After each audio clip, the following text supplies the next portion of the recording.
Hey, welcome in to Sanford Memorial Stadium, where we've got a great one planned for you here tonight. As this game will start 10 minutes early. It's going to start at 6:50. We've got game one of the Florida College Summer League playoffs here between the play-in game winner and the number 5 seed, coming in with the record of 16-21, the Winter Garden Squeeze. And your home team for game one will be the 30-12 number 1 seed, breaking the regular season record in wins with 30, the Sanford River Rats.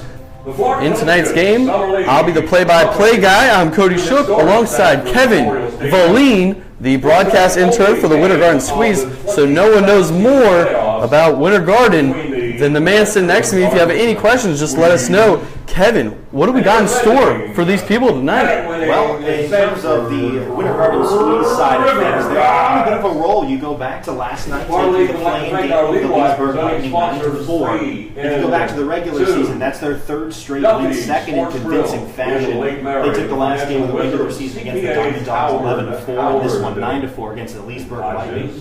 So just taking the last 2 games into account, the offense is really starting to get it going. A 6-run frame powered by a 2-run shot by Kyle Corbin. So just in terms of the offensive side of things, the Squeeze are looking good last couple of games. And for sure, I think that was a big boost for them. A lot of these guys are returners from last season, and this was the same situation they had last year. They had a playing game against the Leesburg Lightning, lost it in 11 innings, 2-1. So I think it was nice for a lot of these guys to get that win, and now they can focus on a 3-game set against the River Rats, and it's going to be a tough task. And I've said it, I know to you, I know I've said it to other people multiple times, Winter Garden's not the team that I would want to play first round, honestly, because they're so good. You look at their lineup, you look at their pitching, they've got a very good team. I'm looking at it right here. Jacob Silverstein comes into this game with a .327 batting average in the regular season, which lands him in the top 5 in the league. So this team is very good, and that takes out Sadler Goodwin and a very high prospect and definitely an MVP candidate. Well, now this team is all healthy. They had Kyle Corbin batting in the number 6 spot last night, and he's moved all the way up to 3. So if you take those 3 guys into account leading off, Silverstein, Frederick, and Corbin, they each went 3 for 4 last night. So that 1 through 3 is going to be devastating, and then that's not even to say Goodwin behind him. Kyle Marsh, who hits well here. Now that the lineup is all healthy and firing on all cylinders, it's going to be tough to pitch these guys. There's a lot of power, a lot of speed, and the ability to get on base, which we really haven't seen until the last week and a half, 2 weeks of the season. This is a very scary lineup for the Winter Garden Squeeze, and I've said it, their record does not reflect who this team is and what they can do, and especially because look at the man on the mound tonight for Winter Garden, Sadler Goodwin.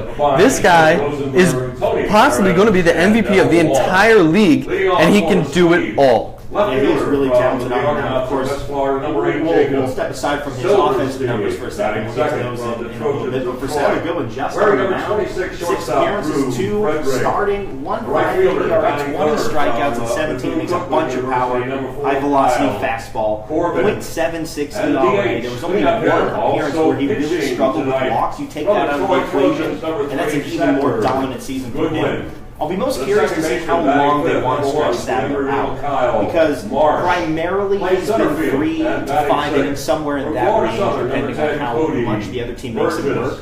So I'd be curious to see if they could get 5 6 innings out of him. They were lucky to get 7 from Ashworth last night to be able to save the ball ahead for this 3-game series. But that would be something to watch, see how long they keep it out. And this pitching matchup overall is going to be an incredible one. These are 2 high-powered offenses versus 2 incredible pitchers on the mound tonight. For the Sanford River Rats, Vladimir Nunez coming into it 40 2/3 innings pitched, sporting a 1.99 ERA. And a tough luck 3-3 record overall. No saves, but this man, he was an all-star selection, and he is very dominant on the mound. Unfortunately for the River Rats fans, they haven't seen too much of him throughout this season because he's pitched a lot on the road, so I'm sure you've seen Vladimir Nunez at West Orange. But here, the Sanford River Rats fans have got a treat, as they will get to see him tonight. He's got 9 earned runs, 18 walks, 37 strikeouts, so he's almost averaging 1 strikeout per inning, and just 9 walks in those 40 innings. So a great pitching matchup here tonight. Yeah, it'll be a lot of fun to see these two guys go to work. And you're talking about it a little earlier with the Squeeze. That's a lineup that should not be taken lightly. But then you go over on the other side of things with the River Rats, who have consistently all season been near the top or at the top of almost every offensive category. Second in average, first in on base, second in slugging, runs per game, they're first. So it'll be interesting to see with these two pitchers with two talented offenses whether they'll be able to shut them down or if we'll have a slugfest. We'll probably see at least one of those styles of games in this 3-game series. And every time that I talk to head coach Kevin Davidson about playoff baseball, championship baseball, he says that every team will start to bunt just a little bit more. Most teams maybe bunt 1, maybe 2 times a game. Playoff baseball, championship baseball, you're seeing 3 or 4 bunts because every run is important. Yeah, and you go back to last night, the Squeeze put down a couple of bunts, and they weren't able to execute. They had runners at first and second, nobody out, dropped a couple of bunts down, but they were bunted too firmly back to the pitcher, and both times they were able to get the runner at third out. So for the Squeeze, they really need to be able to execute those plays against a Sanford team that just broke the record for most wins in a season. They're going to have to execute every single bunt, every offensive play to take the 2 games needed to get to the Trop. And behind the plate tonight for the Winter Garden Squeeze, Chase Smart. Now he has got a tall task in front of him tonight as he's going up against this incredible lineup and this incredible team on the base paths. And he's a very talented catcher, good defensive catcher, good offensive catcher, something you don't see all the time. Came in to the season about halfway through almost, and he's really learned all of these pitchers, and I don't think he'll have too much of a problem. He's faced the River Rats a couple of times this season. Absolutely. Coming into the game, the Sanford River Rats, 134 stolen bases, 47 caught stealings. To put that into perspective, DeLand was in last place in stolen bases, 24. So that's 110 more stolen bases than the last place team. Winter Garden comes into this game, 51 stolen bases, so a pretty average number there in a short summer league season. Well, I think the difference between the Squeeze and the River Rats is that the Rats up and down the lineup have speed at pretty much every single spot. You can probably only look at 2 to 3 guys on their entire offensive roster where you don't expect them to run very often. For the Squeeze, it's very primarily based on a couple of guys like Jacob Silverstein, Kyle Corbin, Cody Burgess. Those are the guys that you can expect to run and run often.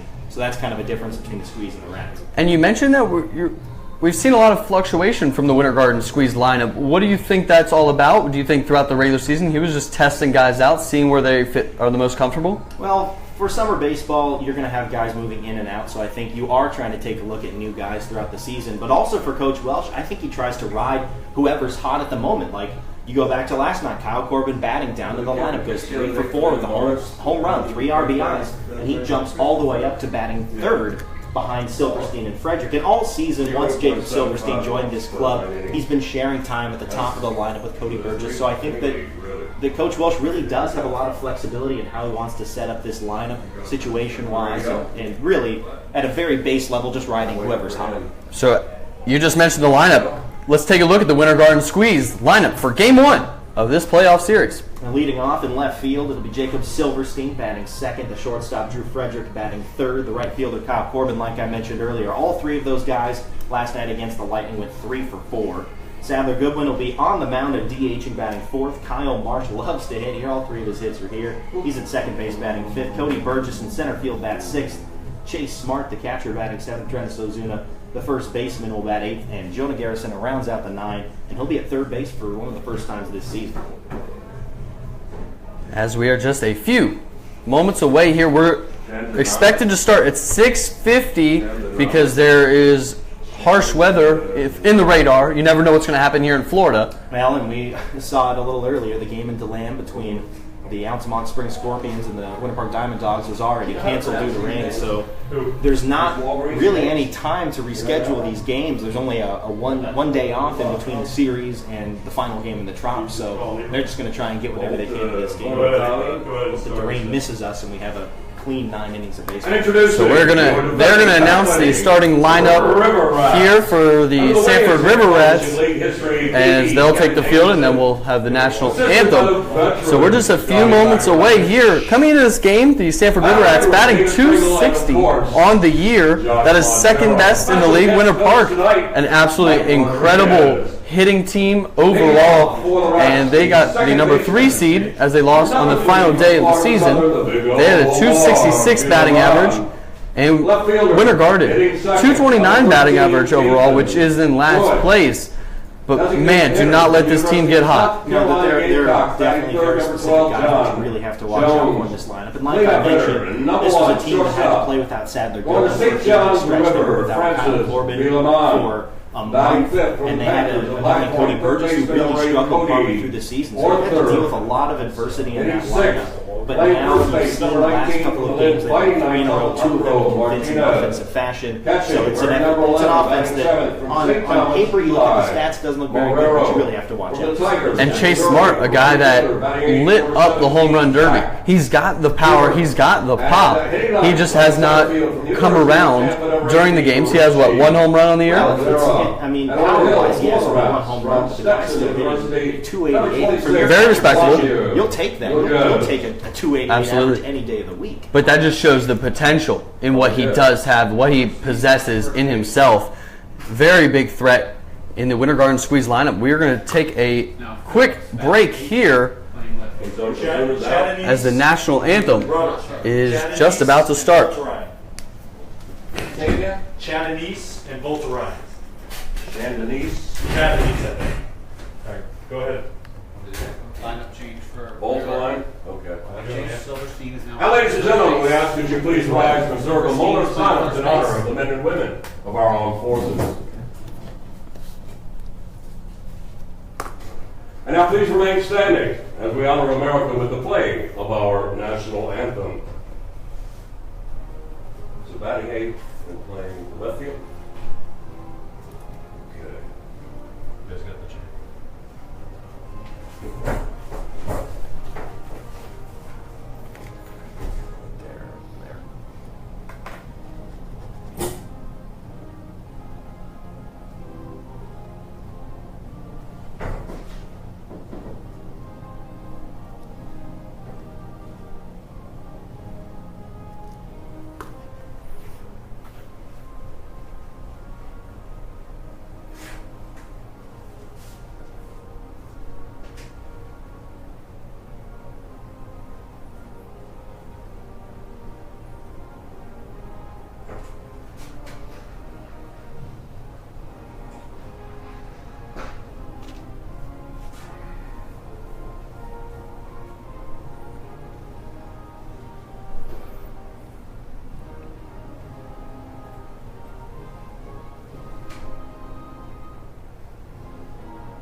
And we are back here at Sanford Memorial Stadium. I'm Cody Shook alongside Kevin Valine. And for the Sanford River Rats, the defensive alignment tonight, Cody Orther will be at third base, Francis Villeman at short, Omar Villeman at second, Alejandro Martinez at first, Eli Marrero behind the plate. In left field, Dathan Pruitt. In center field, Richie Rivera. And in right field, Zach Dewart. And the DH tonight for the River Rats, John Jones. For the Squeeze, we have a couple of changes. Drenis Ozuna is replaced by Kyle Phillips. Phillips will be playing left field, taking Ozuna's spot, batting 8th. And that'll mean that Jacob Silverstein is going to move to first base. So this will be interesting. I haven't seen Silverstein play any position but outfield. So we'll see what happens. Although Drenis Ozuna hadn't played at first base until about a week ago, and he has been spectacular. So who knows? Maybe we'll see Silverstein make some incredible picks at first base. Who knows? And as I was looking at the national anthem there, the Winter Garden Squeeze team looks pretty empty. Is it injuries still plaguing them at all, or? No, I think they've had a lot of guys coming and going, and some guys are not there throughout the entire season. That's one thing that we've seen kind of all year from the Squeeze. You'll take a look, I mean, when we're at West Orange, you'll see the other dugout like full to bursting, and then the Squeeze, there's a couple of guys in there if they're not playing in the field. So I think that's just something that the Squeeze have dealt with all year. Partly due to injuries and partly due to guys that just haven't stuck around all season. Well, they're missing out as the Winter Garden Squeeze are in the playoffs. They didn't look so good early on in the Los season. Nunez, and behind the plate, They turned it around, were able to get that 5 is Eli Marrero. spot. And Coach Welsh, I think, said it best, whichever team is hottest coming into this Change postseason, in the since it squeeze really lineup. is very Silverstein condensed. will be The leading most you're off. going to He'll be playing if you're in the first playing base. game is And out batting 5 at games. will be Kyle So Phillips. whatever team is coming into the Number 14 postseason playing hottest will left probably field. take it. And for the squeeze, they won 3 in a row. These teams just faced each other just a few games ago here at Sanford Memorial. Look at just the head-to-head matchups. The Rats took 7 of the 9 games. 2 and 7 were the squeeze against them. Outscored 46-22. That can be partly due to the fact that there were a couple of blowout losses, 10-4 and 11-3. But for the most part, we've seen these two teams match up pretty well. A couple of 1-run, 2-run ball games. I've said it. We've said it multiple times. These teams battle each other very well. They face up and match up very well as we're almost ready for first pitch. Vladimir Nunez on the mound Squeeze had another great year. here in Game 1 of the playoffs In the Florida College Summer League. The Altamont Spring Scorpions and Winter Park Diamond Dogs are on the other side of the bracket. They did not play tonight due to rain. Jacob Silverstein steps up to bat here first. Wearing number 8, hitting from the left side. Going to try to get this one going early for the Winter Garden squeeze. That's what he was able to do last night. 3 for 4, had a great day at the plate. A couple of singles, getting on the board, scoring a run as well. And that's what he does at the top of the lineup. He's the table setter.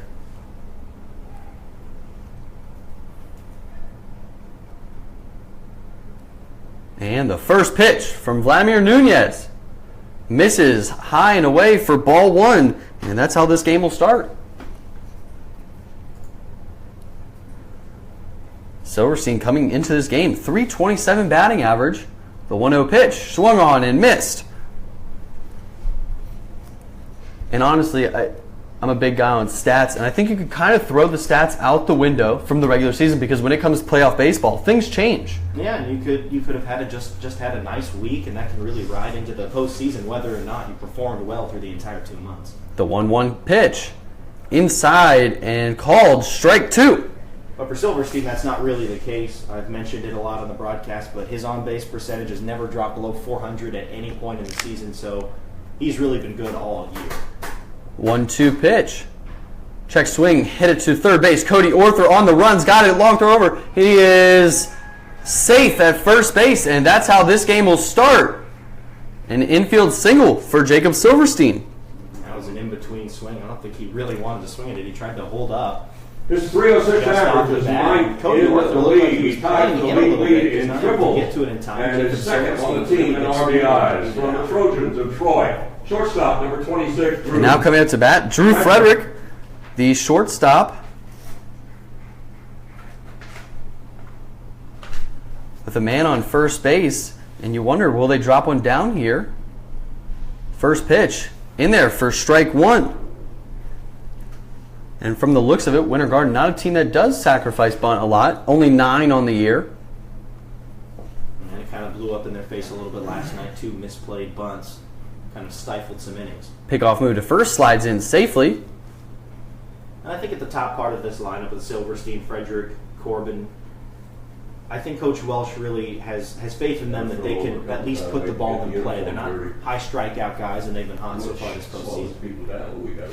The 0-1 pitch freezes him, backs him away, but it misses for ball 1.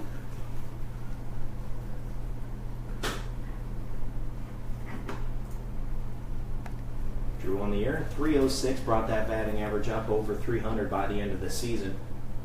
Is an all-star for the squeeze. The 1-1 pitch. In there for strike 2. Looked like a two-seam fastball.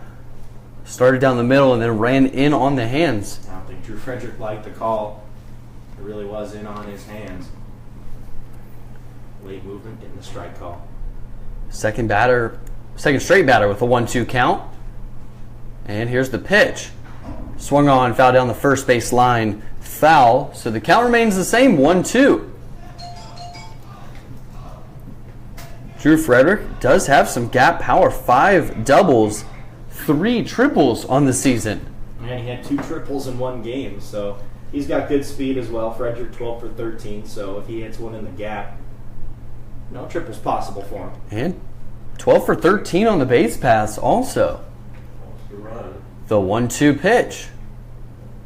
Swung on and hit to second base, Omar Villeman. His only play is going to be at first base, and he has got it for the 4-3 putout and out number 1. It works the same as a sacrifice bunt, moves the runner into scoring position for the 3-4-5. Kyle Corbin, not usually known as the Big run 304, 429, three on hits, base 3 RBIs, percentage a home run last night in from the Pittsburgh. Wildcats. He had a home run. His one home run in the regular season was here in Sanford in June before he got hurt.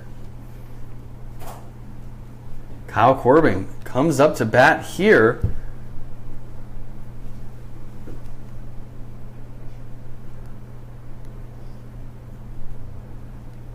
Batting average over 300. Very good batter from the left side.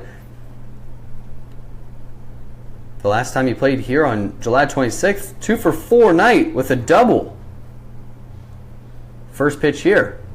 Misses outside for ball 1. Corbin has a really good eye at the plate. 9 walks to 9 strikeouts. He'll have some long at-bats fouling off a number of pitches. 1-0 pitch from Vladimir Nunez. Runner on second base. Misses high for ball 2. Hey, Charles. How you doing, man? When Corbin played here on July 27th, he went 0 for 1 with 2 walks and a stolen base. So he'll get on base. one of those guys that likes Sanford. Yeah, I mentioned it before. The one home run he's hit, not generally known as a home run guy. Regular season was here. The 2-0 pitch. And this one misses. Same spot. High and away for ball 3. Vladimir Nunez on the mound for the Sanford River Rats. Gave up the infield single, then got a 4-3 ground out. So that leaves us right here with a runner on second base. 1 out, 3-0 count on Kyle Corbin, the starting right fielder tonight. The 3-0 pitch. And this one misses outside. Ball 4. So Kyle Corbin will take the free 90 walk down to first Okay, base. terrific season at the plate and on the hill. Try and pitch 6 home runs are second in the league. None of Leads those the league pitches in were RBI, second in doubles outside. from Like all the fastballs. Trojans of Troy, the pitcher They just want and to pitch around it, but it doesn't DH. get any Number easier 3, than Sadler Sadler. Goodwin. Goodwin. Sadler Goodwin leading the league in RBIs with 32. If you didn't miss 2 weeks of the season, you may be talking about Sadler breaking the Florida League record for RBIs. Runners on first and second base here. First pitch swung on, fouled straight back for strike 1. Goodwin, the DH and pitcher tonight. Something that the Winter Garden Squeeze do pretty often. Yeah, whenever Sadler starts, they obviously want to keep his bat in the lineup. So even if he's pitching in relief, they'll have him listed in the DH spots. They can just bring him right onto the mound whenever they need him. 0-1 count here from the stretch. Vladimir Nunez with 1 out. Drops in the curveball for strike 2. Goodwin will be prone to the strikeout from time to time. 28 Ks, just 7 walks. Tough spot for him behind 0-2. Nunez, not a guy that's going to walk too many. 18 walks on the year. The 0-2 pitch swung on and fouled straight back. So the count remains the same.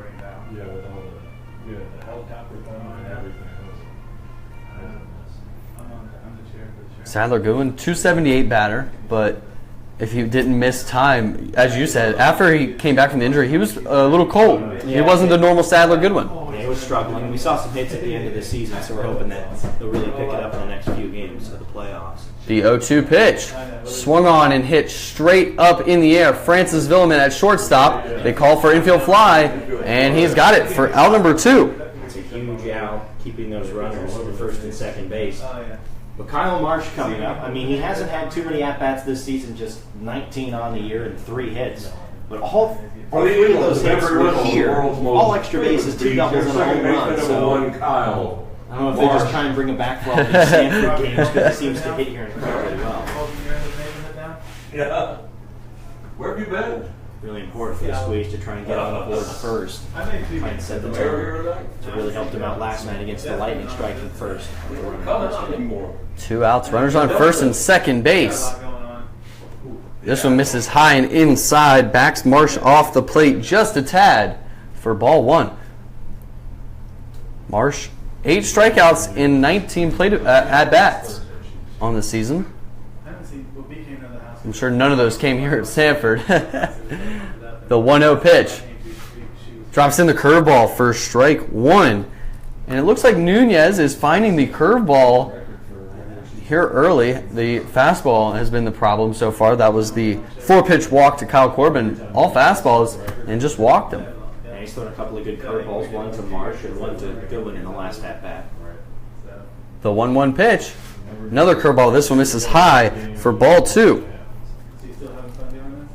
At the very least for the squeeze, a long inning from Nunez. Absolutely. Try to get to that bullpen as fast as you can. Now, if you end up playing 3 games in the series, that final game may come down to how rested your bullpen is. 2-1 count here on Kyle Marsh. Fastball in there for strike 2. And we have 2s on the board here. 2 balls, 2 strikes, 2 outs. 2 runners on here in the top of the first inning. The game started a few minutes early, around the 6:50 mark, as we were trying to get ahead of the weather here in Sanford, Florida. The 2-2 pitch, leg lifts and deals. Swung on and fouled down the first base line and out of the stadium, so the count remains the same. Sure, he fouled off that pitch to the right side. That was a fastball up and in. Anything to stay alive, I suppose. Yeah, you got to swing at anything you think is close. This is with good movement on the fastball, so that can be kind of tough to pick up. You kind of just have to swing to stay alive. This is when you choke up on the bat, shorten the swing, and try to take it to right field and drive in a run. 2-2 pitch. Swung on and hit softly to Francis Villem at short. Throwing the run to first. 6-3. Put out for out number 3. We head to the bottom of the first inning where the River Rats come to bat. As our first pitch tonight was sponsored by our hometown premier remodeling company, Rycast Remodel and Restoration. Dan Stewart and the entire Rycast team proud to support the Rats and the Florida League for all your kitchen, bath, and home remodeling needs. Rycast stands by their commitment to provide homeowners with honesty, integrity, and excellence in everything they do. That is the Rycast way. And don't forget, fans, your smartphones can be used to play micro fantasy baseball. Take a look in the program, set up the app. You can predict each at-bat in real time and compete against other fans. Fun for the whole family, absolutely free to play. Whoever gets the most points every 3 innings will get a prize courtesy of the Rats. Micro fantasy baseball. Predict, watch, and win. And also, bring those foul balls up here to the press box. You can get a tasty treat for that. Thanks to Papa Murphy's, every foul ball is worth free cookie dough. That's right, bring it back up here. You'll get a coupon good for free cookie dough. And if you bring the most, you'll win a free large 1-topping pizza courtesy of our foul ball sponsor all season long, Papa Murphy's. On the hill for the squeeze from Troy University. Making his 6th appearance, 17 innings, 20 strikeouts, a terrific 1.58 ERA, Sanford, Goodwin, and behind the plate, also from Troy, number 17, Chase Smart. I wish I was back.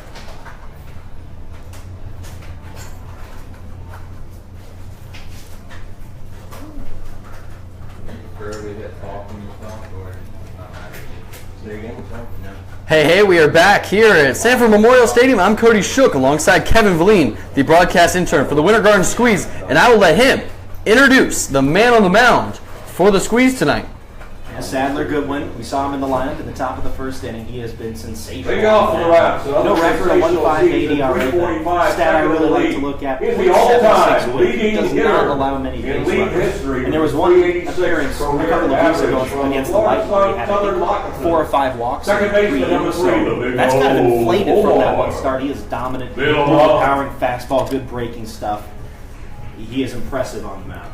Well, he's got a tall task here tonight as he's got to face off against this Sanford River Rats lineup. And coming up first, Omar Villeman, one of the best hitters in the league, watches ball 1 on the outside corner. Omar, 345 on the season is a really impressive number. Speed is well set for 12 and stolen bases. 1-0 pitch swung on and hit softly to second base, where Kyle Marsh has got it for out number 1 on the 4-3 putout. Huge first out and a quick first out on just 2 pitches. Try and get Sadler as far. He leads the league in runs scored. Second. Squeeze are really in lucky stolen that they got bases. 7 Left innings on fielder. Ryan Ashworth. Number last night. 13, Only had to use Ethan Lance Johnson and Ethan Pruitt. Jones, so that bullpen will be fresh tonight. And now coming up to bat, Dathan Pruitt, a man that bats in every part of this lineup. 1 through 9, he gets on base, and then he will steal.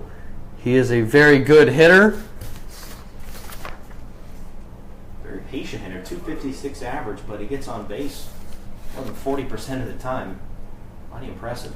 First pitch, offered at the bunt, pulled it back, ball 1. And he may also be one of the fastest guys in the league. He's not first in stolen bases, but 21 for 22. The squeeze caught him once. And I can't remember who was the man that threw him out. I think it was Corridor. Yes, you said that. The 1-0 pitch in there for strike 1, and right there we saw the off-speed stuff, the slider.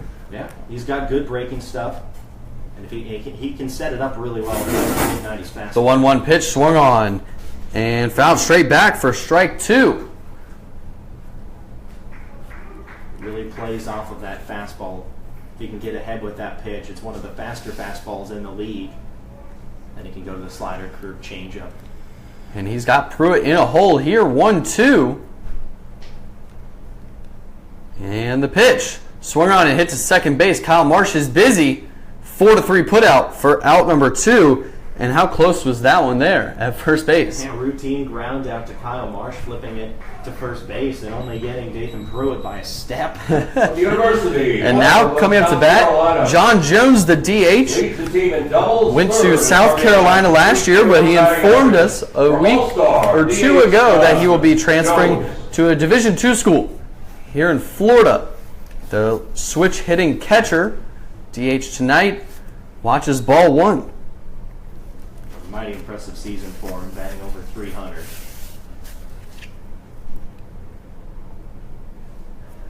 The 1-0 pitch came with the off-speed, left it up. Ball 2 on Jones.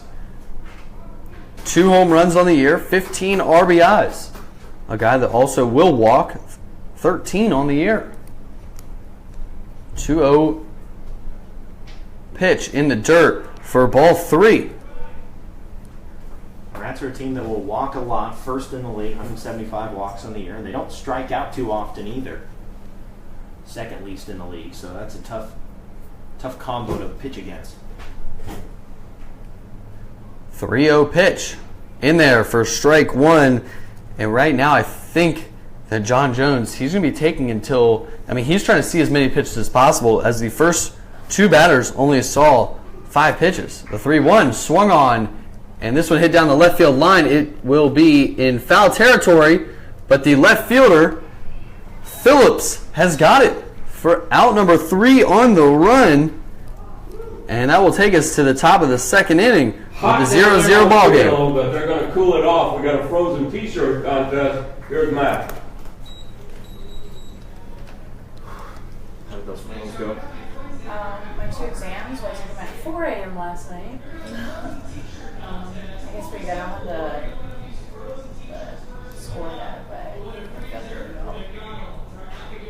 So it's been more then? Yeah, I have a final. I thought it was due tomorrow at noon, but it's due Friday at noon, so that's good. Okay, good time. I was going to school night. No thanks.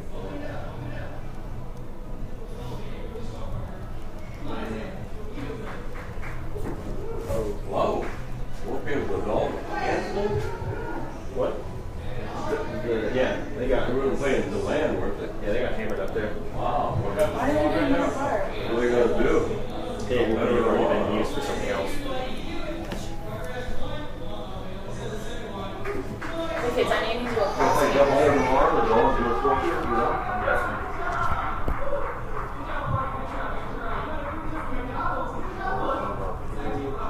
That was definitely one of our better frozen T-shirt contests. Congratulations to both guys. Terrific job.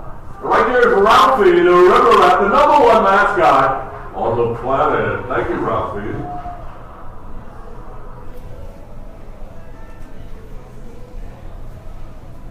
Leading off for Hey, we are back here at Sanford Memorial Stadium. I'm Cody Shook alongside Kevin Bellini. Thank you all so much for tuning in on Facebook Live. I appreciate it. And I love bringing the game to you guys on a nightly basis. If you could please just share it so that way your friends and family can tune in to what we've got going on here tonight.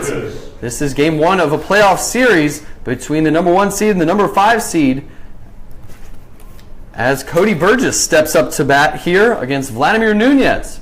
First pitch swung on and hit to Francisville in a one-hopper, and 6-3. Out number 1.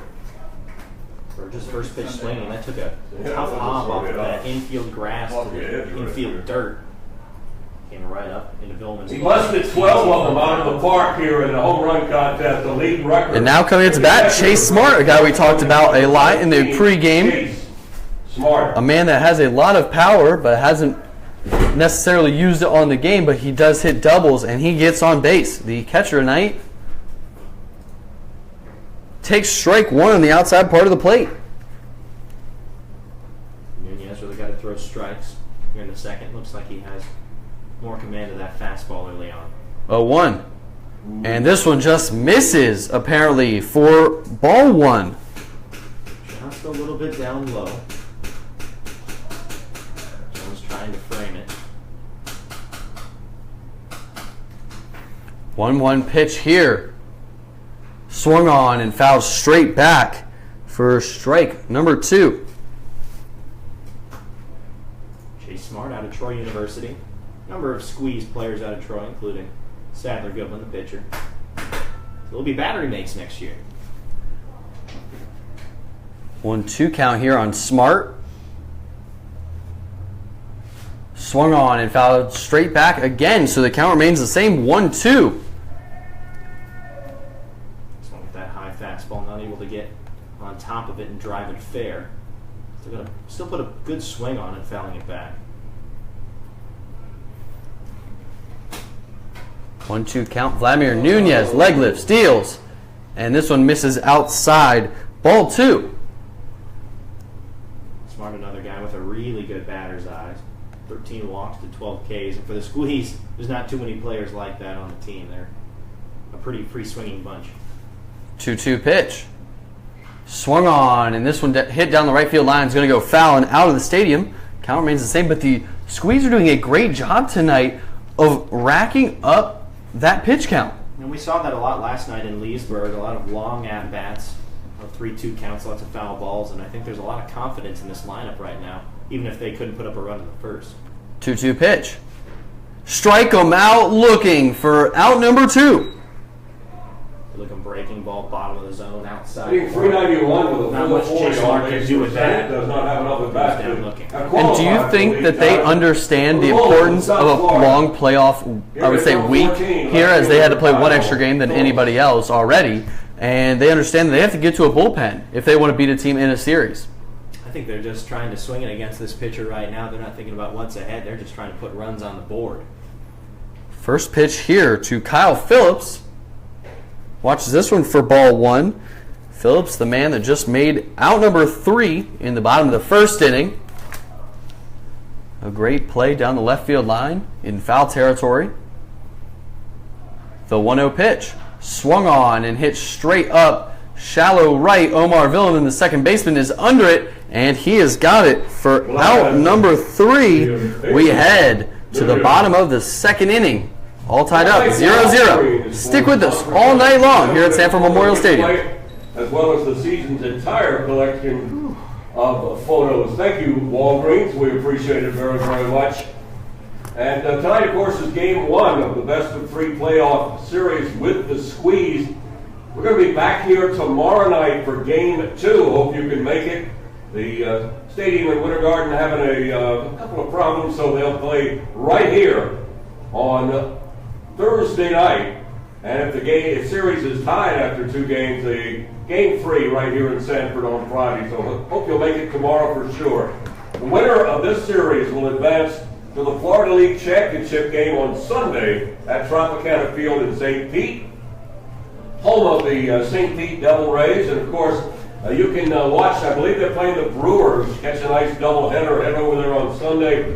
And there's a ticket plan. You can go to FloridaLeague.com and check up on exactly what is involved with the ticket plan. And don't forget, you can always interact with the Rays on Facebook, Twitter, and Instagram. Keep up with news and look out for special deals. So visit the Rats on Facebook, Twitter, and Instagram and get social with the River Rats. By the way, game 1 of the series between Winter Park And we are back here at Sanford Memorial Stadium as Francis Villeman comes up to bat in the bottom of the second inning. And right there during a warm-up pitch, the final pitch, the catcher always throws it down to second base. And right there, a great throw by Chase Smart from his knees on the money. And that will be crucial tonight. He's a very good defensive catcher. He's got a great arm behind the plate. A couple of guys like that for the squeeze. Obviously important with the River Rats team that runs as often as they do. Francis Villeman, a .244 batting average. Coming into this one, watches strike number 1 here in the bottom of the second inning. And I think that this would be the first time all year Francis has batted in the cleanup spot. Usually a guy that bats 6'7" and does a great job. Swings at this one, and it will be right in the 5.5 hole into left field. Francis Villeman has the first hit of the ballgame for the Sanford River Rats. His .311 average is 8th in the league, a .392 on-base percentage. There's not too much difference. Maybe all-star between team. spots when you're seeing two guys playing a high position. Jonah Garrison, generally a shortstop, he's at third. Jacob Silverstein, primarily an outfielder, he's at first. So it'll be interesting to see how those corners play defensively. And now coming up to bat, Cody Orther, the man with the best name on the field every time he steps onto it. Just kidding, I'm a little biased. Sorry, guys. First pitch here. Inside for ball 1. He had a great year, .311 batting average on the year. Ended the season with a 3-for-3 day with an RBI. All-star for the River Rats. I do call Cody Orther Mr. Singles because he does hit a lot of singles. As this pitch swung on, it hit the shortstop, 6-4, and he beats it out as the leg comes off first base. Cody Orther is on first base after the fielder's choice. Once again, Jacob Silverstein at first base. Second Not a first baseman by trade. Runs batted in. From the Those fight switches can night be of kind the of hard to University lock right in into that position without playing Oklahoma. it too much. Here's first Making baseman, sure that you all-star, can stretch to make the catch, Alejandro while also realizing that Martinez. you have to come off the bag if you know that ball is going to go beyond you.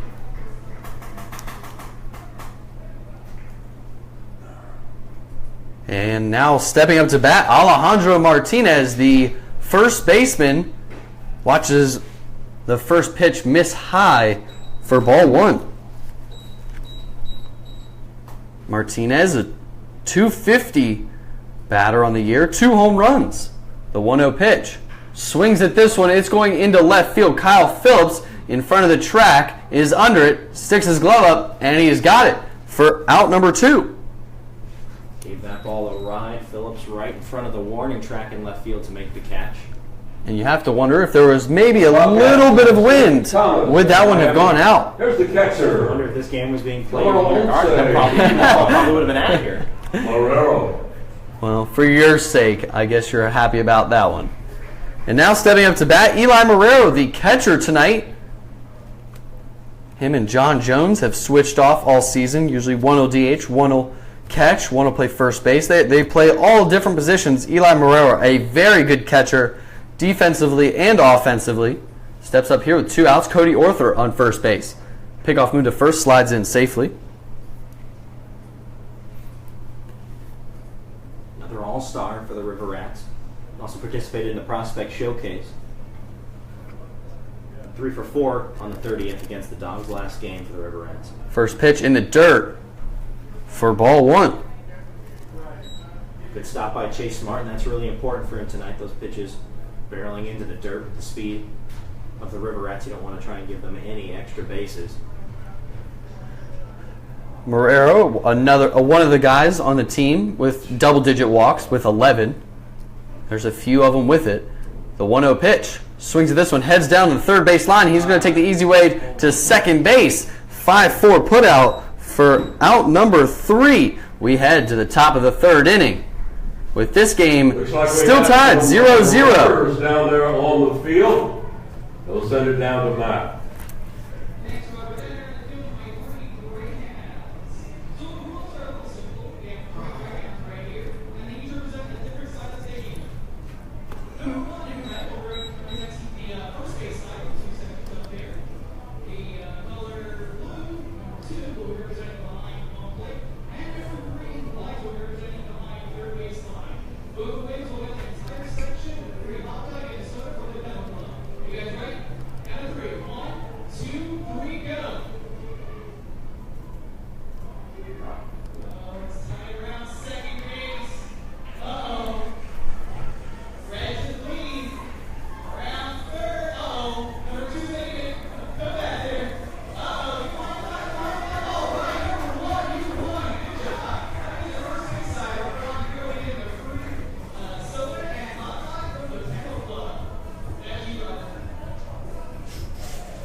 fastest fans in the league, no doubt about it. I want to welcome in the house tonight a man who has been a longtime supporter and sponsor of the River Rats. You can see his sign out there on the left field fence. We welcome the nationwide insurance man in Seminole County, number 1, voted once again, Mr. Charles Davis in the house. Charles Davis and Nationwide, always on your side.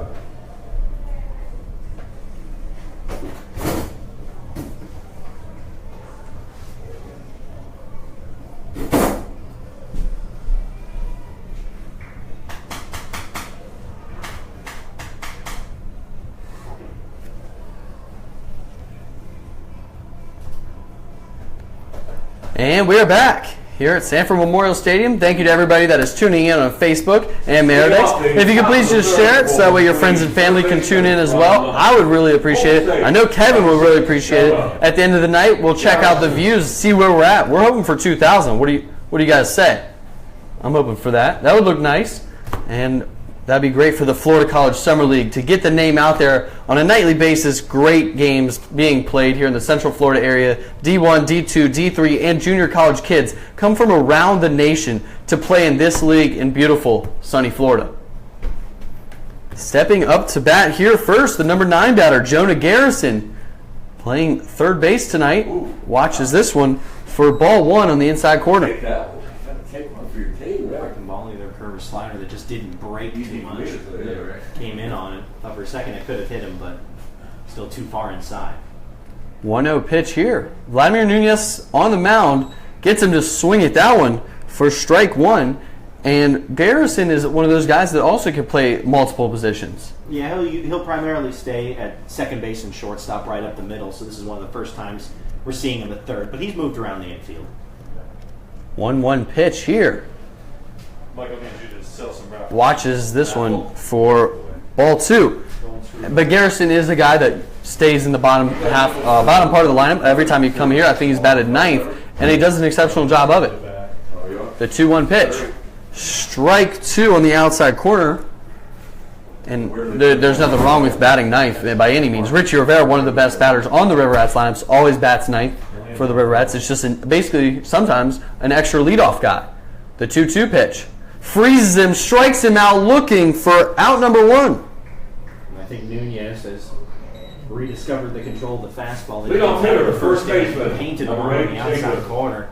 Silverstein. And did another similar pitch to get Jonah Garrison looking for out number 1. And now coming up to bat, Jacob Silverstein, the man that broke up the no-hitter back in the first inning. To lead off the ball game. To lead off the ball game, broke up the no-hitter. How rude. And you see Cody Orther shifts just a little bit to where that ball landed back in the first inning. Squares around a bunt, pulls it back for ball 1. So for Silverstein, no base hits since that single that he had on the emergency swing. Yeah, the 1-2 pitch. But he has an ability to put the bunt down, so I think Cody Orther aware of that. He's playing and expecting it. The 1-0 pitch. In there for strike 1, inside corner on that one. Vladimir Nunez, as you mentioned, I think he's found the fastball here. He's been able to hit the inside and outside corners the last 2 innings. The 1-1 pitch. Drops in the curveball for strike 2. And Jacob Silverstein faces his second 1-2 count of the night. Here with 1 out in the top of the 3rd inning. It's tough for the Squeeze that they weren't able to put a run on the board in the first with 2 on, because now Nunez has really found his stuff. The 1-2 pitch. Check swing, heads down the third base line, foul. So the count remains the same, 1-2. Just wondered, did you see the catch last night in center field at Fenway? The Austin Jackson catch, yes. Yeah, absolutely incredible. Saw that, and that's play of the year material. Going over the wall. Yeah. It's not an easy feat. You don't see that too often, especially holding on to make the catch. The 1-2 pitch. Strike him out looking on the inside corner for out number 2. That's his 3rd strikeout, all of them looking. And on all 3 strikeouts, he's been able to paint the corners. Here's the shortstop. Fastball or breaking stuff. That pitch was a hard take for Jacob Silverstein right on the inside corner. And now stepping up, Drew Frederick. It looked like that 2-seamer that he started at him on the left side. It went right back in and hit that inside corner right what Vladimir Nunez wanted. as the first pitch here misses for ball 1. It's going to be a tough task for the Squeeze to be able to string some hits together against Nunez right now. The 1-0. Swung on and missed, and that ball was obviously so filthy because it was in the other batter's box and still got a swing and miss. He may have been looking for the fastball on 1-0 and got the breaking ball. Tried to hold up his swing, but not able to do so. 1-1 pitch. Swung on and missed for strike 2. Frederick 0 for 1 on the night. Grounded out to second base where Omar went the easy way to, actually the only way, to first base. 1-2 pitch from Vladimir Nunez. Misses in the dirt. So we have 2s on the board here. 2 balls, 2 strikes, 2 outs. I think he was trying to get him with the same pitch where Frederick had that ugly looking swing and the breaking ball in the other batter's box. And the 2-2. Swung on and strike him out swinging for out number 3. 3 up, 3 down here in the third. All via the strikeout. We head to the bottom of the third inning where the River Rats come to bat. Stick with us all night long here at Sanford Memorial Stadium. You need to know the Sanford Herald and environmentally sensitive Waste Pro. Hope you're feeling lucky. We've got a raffle going on tonight. Get a ticket for $1. Get that arm's length at least for 5 or that full wingspan for 10.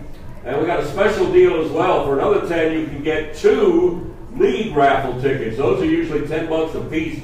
We're going to draw at the Tropicana Field Championship game for some great league prizes, including 8 days and 7 nights at any diamond resort in the world. So grab yourself an extra $10. You get 2 league raffle tickets. There's also another prize at the Rosen Shingle Creek, which is a wonderful deal as well. Right here we've got a couple premium desserts from McDonald's to give away. 5 free kids meals from Duffy's. Appetizers from Buffalo Wild Wings, 4 of them. 5 free chips and queso appetizers from Cheddar's. Haircuts from Sanford Barbershop. Free assessment, $149 value from Athanasium. Gift certificates from our good friends at Haystacks in Houston. Kids meals from And we are back here at Sanford Memorial Stadium in Game 1 of this playoff series between the Sanford River Rats and the Winter Garden Squeeze. Winter Garden, the 5 seed, won the play-in game against the number 4 seed Leesburg Lightning, and they totally deserve to be in this playoffs as Zach Dewart, the right fielder, comes up to bat here in the bottom of the third inning. 1 hit apiece for both teams so far. Coaching? First pitch here. In there for strike 1. And we mentioned it. This is going to be a pitching matchup. Yeah, Sadler Goodwin and Nunez have had good seasons, so hard pressed for runs tonight. 0-1 misses upstairs. 1-1 count now. And these are both very good lineups. So it's crazy to see 2 good lineups go against 2 great pitchers. 1-1 count here. Swung on and missed for strike 2. Looked like a changeup there that just went right underneath the bat. It's so hard if you're trying to sit on the fastball. It's in the low to mid 90s, and then you get the changeup. Incredibly hard to make that adjustment. Dewart in the hole here. 1-2. Swings at this one. Heads to right center field. And right fielder Kyle Corbin has got it on the track. The opposite field shot to the track in right field, tracked down by Kyle Corbin. We're here in the bottom of the third inning, still tied up 0-0. And the Squeeze have one of the best outfields. Led the league in stolen bases, second and run scored. Out there. We saw Kyle Phillips run into foul territory down the left field line to make the catch. Cody Burgess and Kyle Corbin both with great speed and range in center field and right. They'll track most balls down. And now coming into bat, Richie Rivera from you talking to speedy outfielders to another one. Richie Rivera leads the league in stolen bases, takes ball number 1 outside. Rivera's not a guy that you want to let on base. Although it seemed like we got our share of bad weather. The 1-0 pitch, swung on and missed for strike 1. It looked like about the same swing that Drew Frederick had to end the top of the third inning for the Squeeze. Looked like a slider in the other's batter's box that ugly swing from Rivera. 1-1. Takes this one for ball 2. It looked like he tried to double up on that pitch, and hey, why not? Try to make him swing at it twice. That was the same thing that Nunez did, and he eventually got him for a second time on the same pitch. 2-1 pitch. Swung on and hit into shallow center field. Richie Rivera's got himself a single, rounds first base hard, and he will be in there with the second hit of the ball game for the Sanford River Rats. Now they're really going to have to watch him at first base. 24 for 34 in stolen Leadoff bases. hitter. So he'll pick up a lot of stolen bases, but he has his share of caught stealings. 10 over the year. And it really depends on which pitch he decides to go on. If Sadler's throwing a fastball at low 90s and Chase Smart gets a good throw off, they could have him. But if he picks curveball or changeup to run on, he probably has second base stolen easily. And I mentioned it last inning, the number 9 hole hitter sometimes becomes a second leadoff guy. And right there, he gets on base, and now you got Omar Villeman, a man that led the league in batting average almost the entire year and then was overtaken late in the season here, comes up to bat. Pickoff move to first base, slides in safely. Rivera didn't have too big of a lead off, but it looked like he started motioning towards second before coming back to first base on the pickoff. Omar coming in the game batting .345. Pickoff move to first base, slides in safely. And if it wasn't for Trace Thornall just skyrocketing in the last part of the season, batting .369 now, absolutely incredible run he's on, Omar would still be at the top. First pitch here to Omar, swings at the first pitch, and it will go a foul and out of the stadium for strike 1. Trace Thornall really came Grab those rifle tickets, that batting man. title. You'll have a great chance. Just had enough at-bats to qualify. Prizes here tonight. But Be helping out incredible the Rats. season for him. Did you know that you have 2 guys in the top 5 in home runs? Drenis Ozuna really came on late in the season. The final about 2 weeks of the season, he had 3 homers against the Diamond Dogs and Bishop Moore. There's another throw over. So Yeah. Drenis Ozuna really came out of absolutely nowhere to hoist himself into the tops. Yeah, home he's runs with 4. right there, and then Sadler Goodwin with 6, right there in the top 4. 0-1 count here on Omar.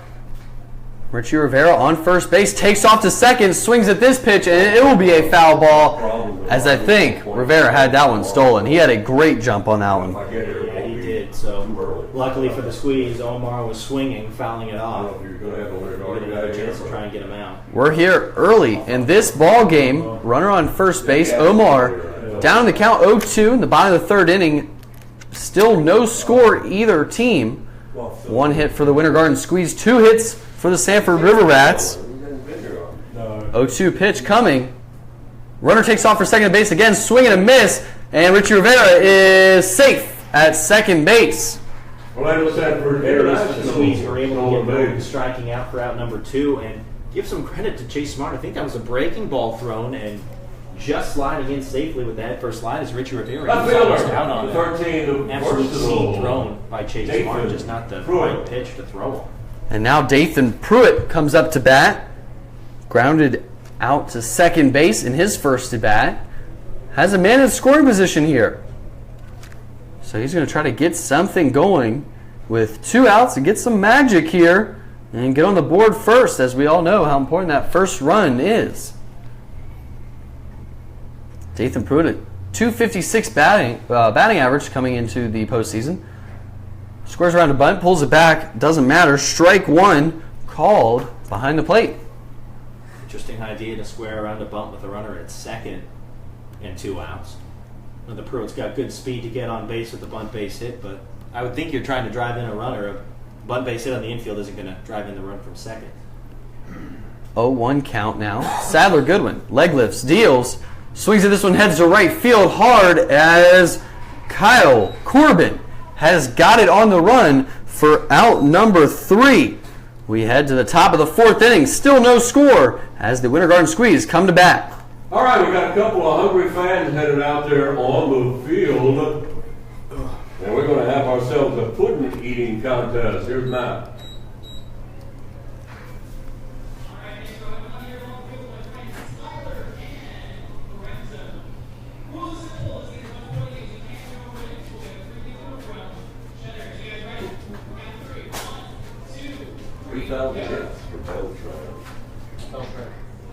Beltray, I mean, 450 plus home runs, 600 plus doubles. Only 3 other players in Major League history have done that.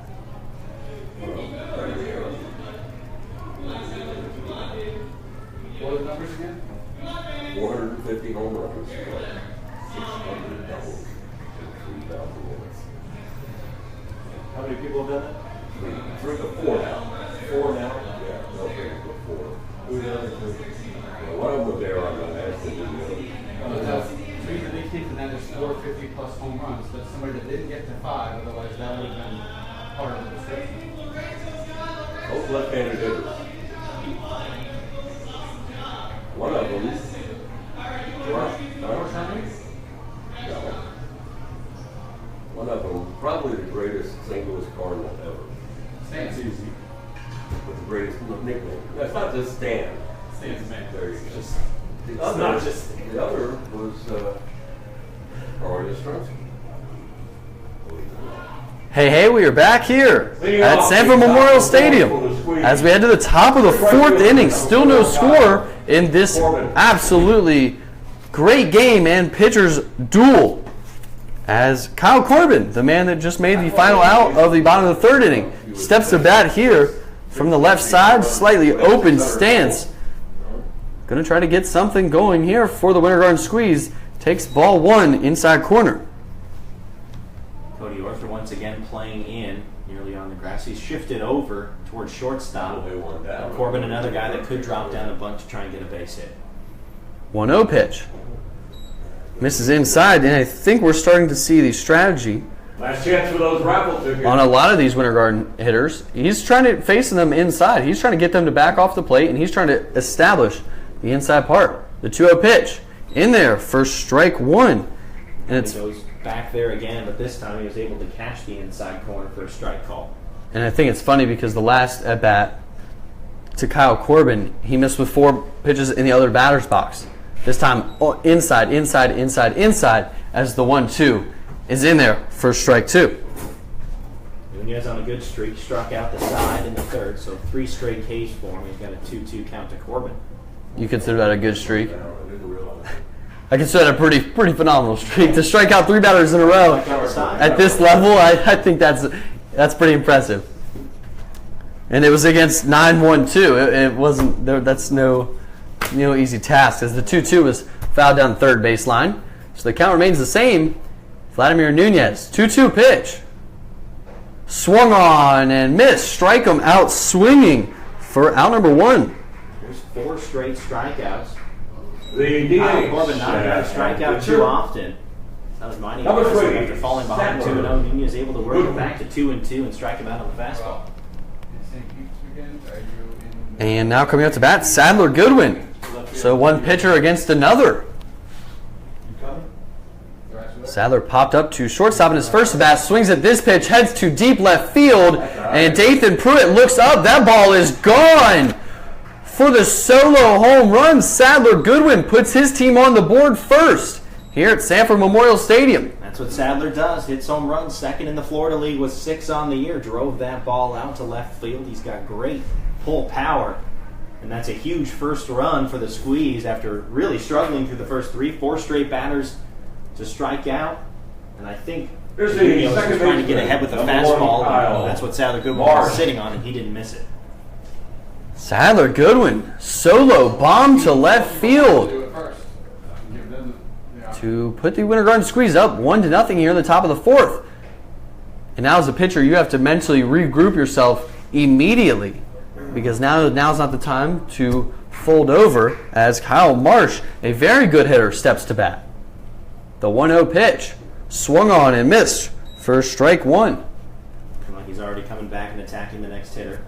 Breaking ball down near the dirt. Marsh swinging through it.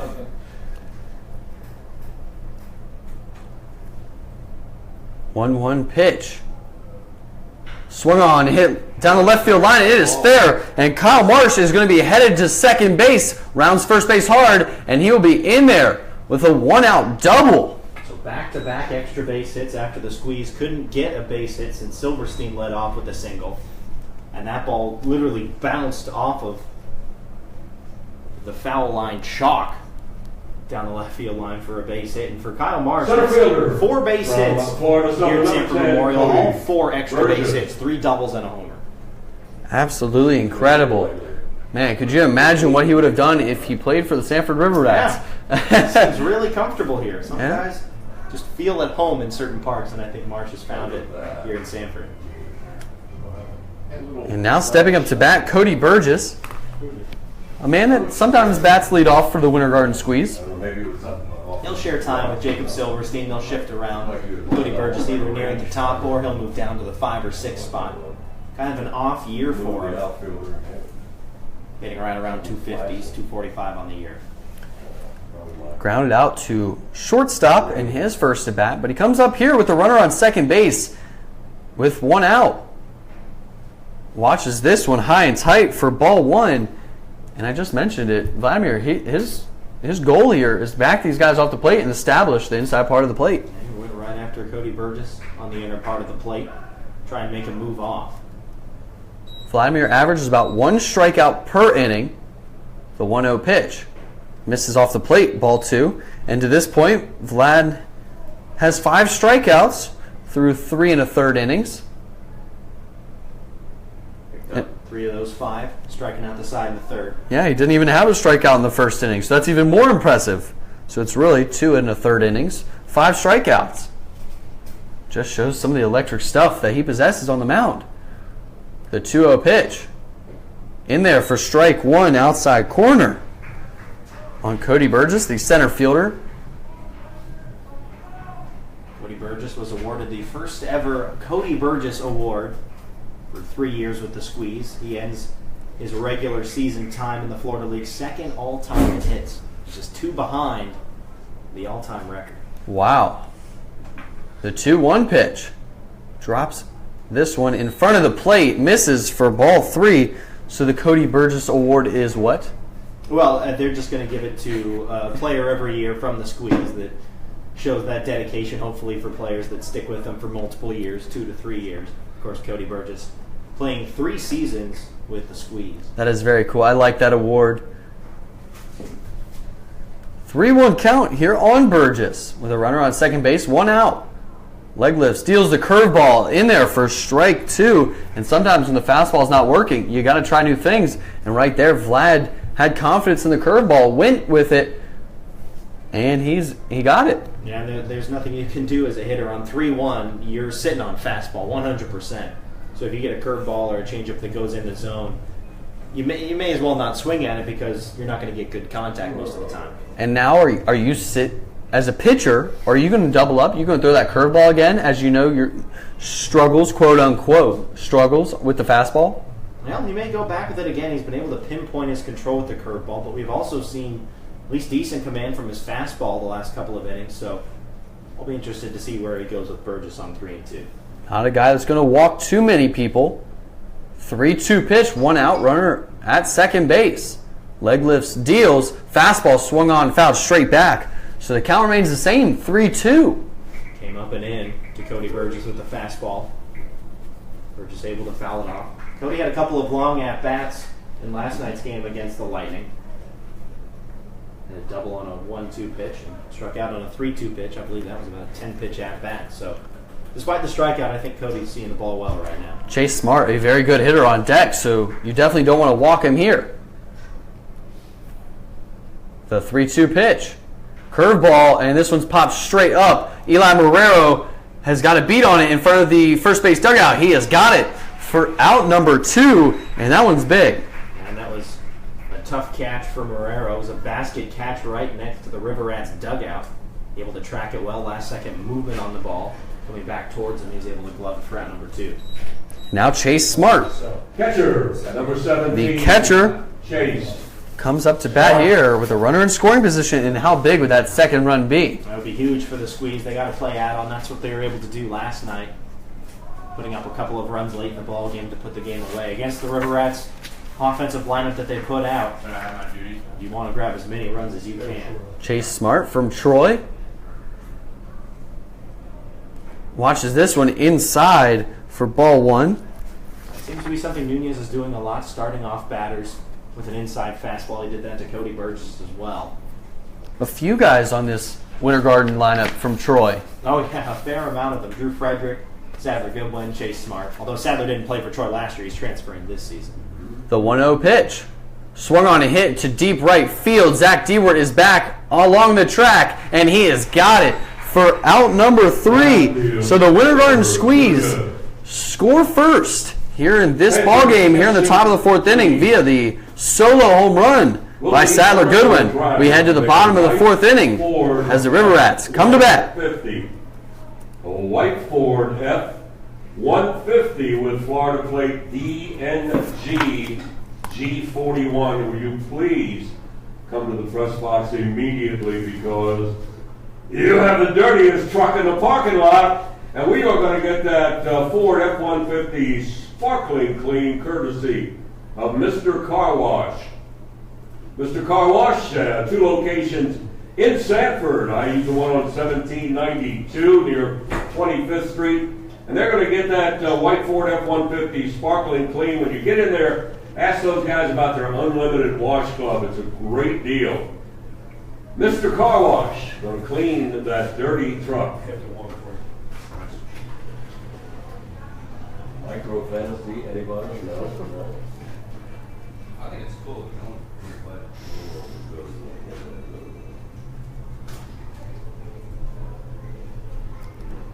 Hey, where's Sadler Goodwin transferring? Yeah. He's Troy. He's going to Troy. Yeah, he he's going was to at Jackson State last year. Okay. So you're thinking that he's transferring from Troy? No. This upcoming season will be his first at Troy.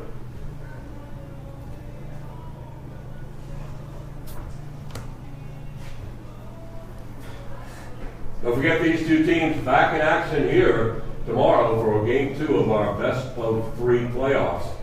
And then again, if necessary, on Friday. Hey, we are back here at Sanford Memorial Stadium. Just want to say thank you again so much for watching on Facebook Live. Love bringing the game to you guys on a night-to-night basis. We're here in Game 1 of this playoff series between the number 1 seed and the number 5 seed. If you could please just share it so that way your friends and family can tune in as well, so we can get as many views as possible to watch John Jones right here take ball 1 on the outside corner.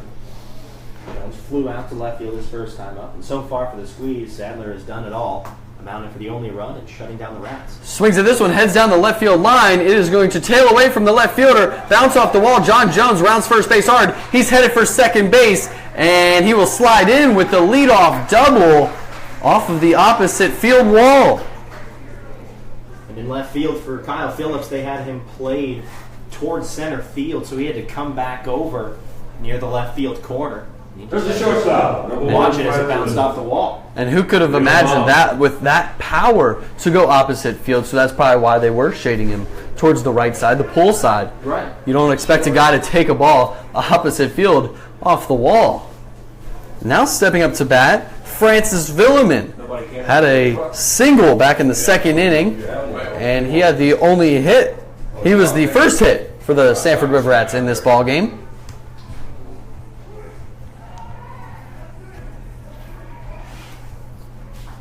They're going to try to get that first run back very quickly. Third baseman in front of the bag. Maybe expecting a drop down bunt here. First baseman creeps in. First pitch. Doesn't square around. Takes this one in the dirt. Doesn't get too far away from the catcher, Smart. Another good stop behind the plate. Keep that runner at second base. You don't want him at third with nobody out. Cody Orther on deck. Winter Garden leads it 1-0. 3 hits apiece. They've been right neck and neck with the hits to this point. The 1-0 pitch.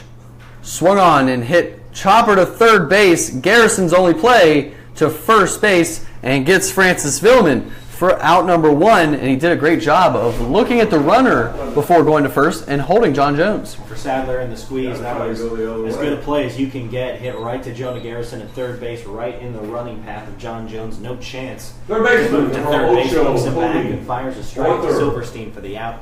A huge first out to keep the runner at second. Now coming up to bat, Cody Orther from High Point. has a man on second base here, down by 1 run in the bottom of the 4th inning. First pitch. Swung on and hit line drive to shortstop. One hopper, unable to catch it, but he makes the throw to first base. So Cody Arthur grounds out to shortstop. And that was a hard hit ball, a great pick by Drew Frederick at shortstop. Right off of the bounce in the hole at short. Fires a good throw over to Jacob Silverstein. And it's really important for these squeeze infielders to throw good strikes to Silverstein at first base. I can definitely tell on the stretches he's not the most comfortable at first base. So they're going to want to try and hit him in the chest, not too many balls to pick out of the ground. And you know what I'm not seeing? The River Rats take too many pitches tonight as Alejandro Martinez steps up to bat. Watch this one for strike 1. As I look through, a lot of these guys are swinging 1-0 in the count or less. And that's why Sadler's in such good shape with his pitch count, just 36 through 3 2/3. That's phenomenal numbers. The 0-1 pitch swung on and hit down the third base line, goes foul. 0-2 count now on Alejandro Martinez. He'll been throwing a fair number of strikes, 25 strikes to 13 balls, and they may be seeing that and like, well, we got to jump on that fastball before he brings the nasty slider, and they just haven't been able to get base hits out of it. 0-2 count now on the first baseman Martinez.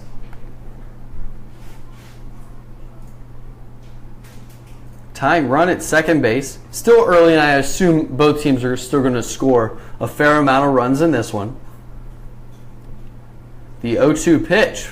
Leg lift, steals, swung on, and a line drive down the left field line. It will be foul by about 10 feet or so. But that would have been nice for the River Rats. Hard hit line drive by Martinez down the line, but it does go well foul. Goodwin came inside with a fastball, and that's a really hard pitch to keep fair. But it's a pitch close enough where you can't take it. Swing and at least try and keep the at-bat going. Martinez, a 250 hitter, 0-2 pitch. Swings at it, goes to the right center field gap where Cody Burgess, the center fielder, tracks it down for out number 3. So the River Rats strand 1 after the leadoff double by John Jones. We head to the top of the 5th inning where the Winter Garden Squeeze lead it 1-0. Of PDQ Chicken. Here's Matt.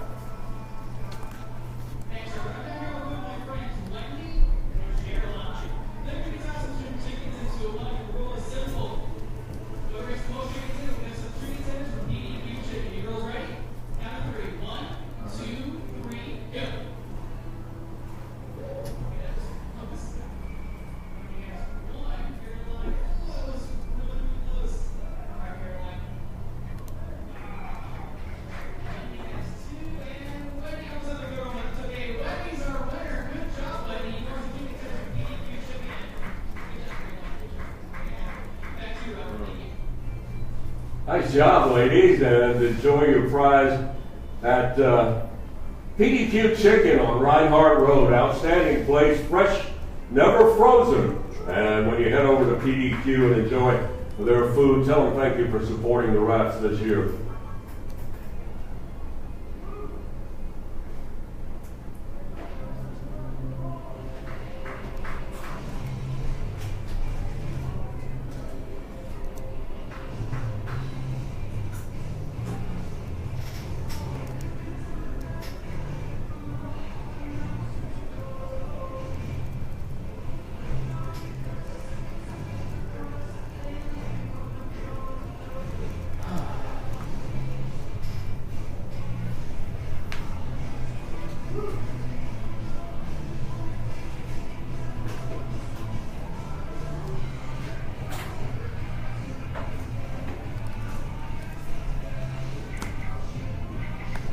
Hey, we are back here at Sanford Memorial Stadium. I'm Cody Shook alongside Kevin Valine. We're calling a great one here as we head to the top of the 5th inning. Winter Garden leads this one 1-0 as Kyle Phillips comes up to bat. The 8-hole hitter and left fielder is 0 for 1 today.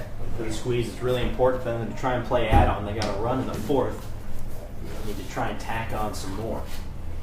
The first pitch. Swung on and hit over Omar Villiman's head into right field. Zach Dewart cuts this one off in the right center field gap. Kyle Phillips, leadoff single. to start the. He's done really well in limited time. 9 for 23 at 391 average. He's come up in a lot of clutch situations for the Squeeze. Just a guy who puts the ball in play. He doesn't strike out very often. Doesn't walk either. But he's been a really good asset at the bottom of the lineup with decent speed and the ability to get on base. And now Jonah Garrison comes up to bat. And now you wonder, is this the time to drop one down? First pitch, he did square around, but it was a slider low and away, missed for ball one. And that's a good expectation for Jonah Garrison. He struggled at the plate this year. So he'll want to at least move the runner over, and you got a guy, Jacob Silverstein, who gets a lot of base hits. The runner at second, that'd be pretty nice. The 1-0 pitch, and this one also misses for ball two. You see Cody Orther at third base charging hard. And he is playing in 100%, expecting Jonah Garrison to bunt once he doesn't to get a strike. With a third baseman charging that hard and the shortstop literally playing on second base, you have to wonder, is that the time when the runner would go from first all the way to third? The 2-0 pitch. Another one misses. 3-0 count here on the number 9 hitter. And for Nunez, you're seeing that Jonah Garrison is squaring around the bunt. He struggled at the plate. Why not just throw him a strike, see what happens? You'll at least get one out, most likely, if not getting the runner at second base. The 3-0 pitch. Squares around the bunt again, watches this one for strike one. And the reason why I mentioned the first to third thing is I watch a lot of the Red Sox, and Dustin Pedroia is very good at that. He will, on the bunt, he'll take second, no one's at third. He'll just get up and run to third base. Happens a lot to him. The 3-1 pitch. And this one misses. He walks him. Good at bat for Jonah Garrison, squaring around the bunt every time. Leadoff hitter. A lot of pitches down low and outside. And now we're going to see a mound visit by head coach Kevin Davidson, and there are people warming up in the bullpen for the Sanford River Rats, but I can't see who, as it is around the building there in right field. A 3-game series, every win is huge. You can't get too far behind, so I have to think that in a series like this, you'll probably have a pretty quick hook if you're struggling. You're right. Vladimir Nunez comes out. His night is done. Only gave up 1 run, 4 hits, 73 pitches. It's playoff baseball. We know that's how the game is evolving. And now a new pitcher is coming up, and it looks like Ronnie Orta. So we'll take a quick break here as Ronnie Orta will step to the mound and get loose. We'll be right back in just a second.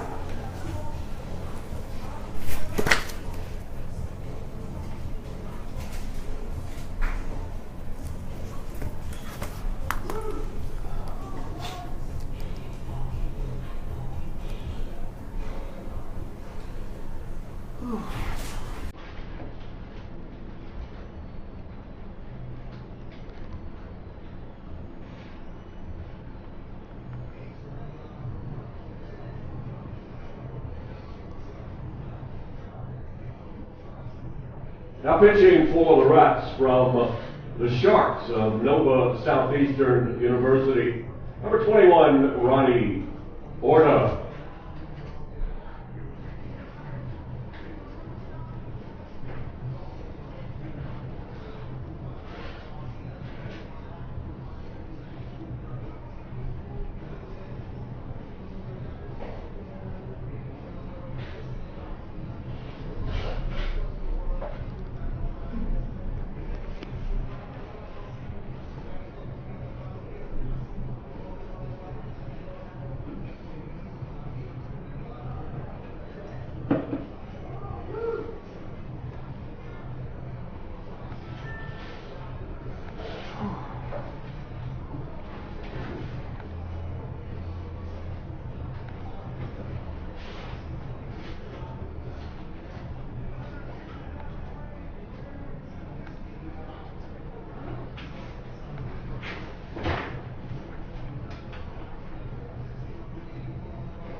And we're back.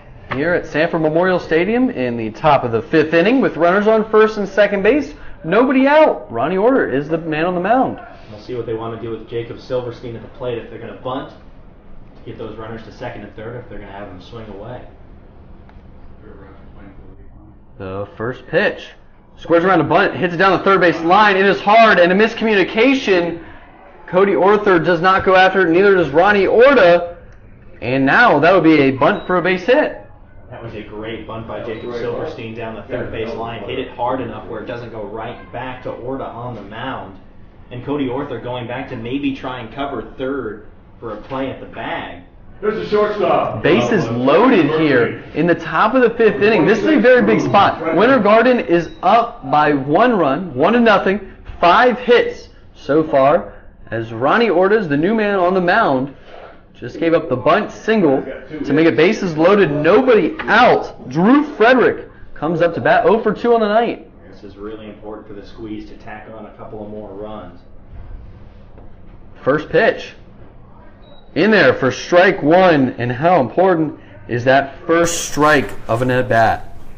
Drew Frederick 0 for 2 like you mentioned. Ground out and a strikeout, so he'll be looking for his first hit. Coming off a nice night in Leesburg, 3 for 4. Ronnie Orta, an all-star selection, 31 1/3 innings pitched in the regular season. The 0-1 pitch. Bounces it in front of the plate. Blocked up nicely by Eli Marrero.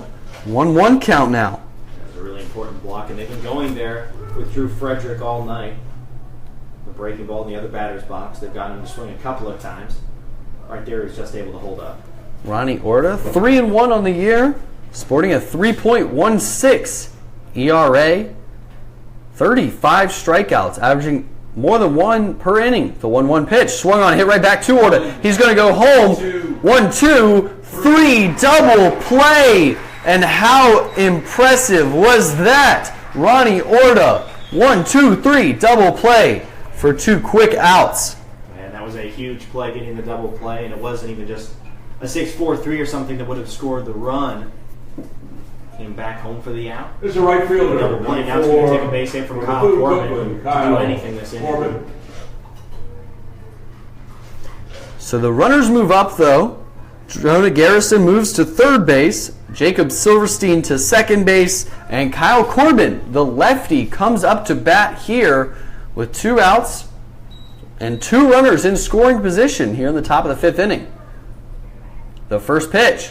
Swung on, hit right back up the middle. Omar Villeman's got it. 4, 3, and he is out. And Ronnie Orta does a great job coming out of the bullpen to get out of that one. We head to the bottom of the 5th inning where the River Rats are down by 1 run. They're going to try to get something going here at Sanford Memorial.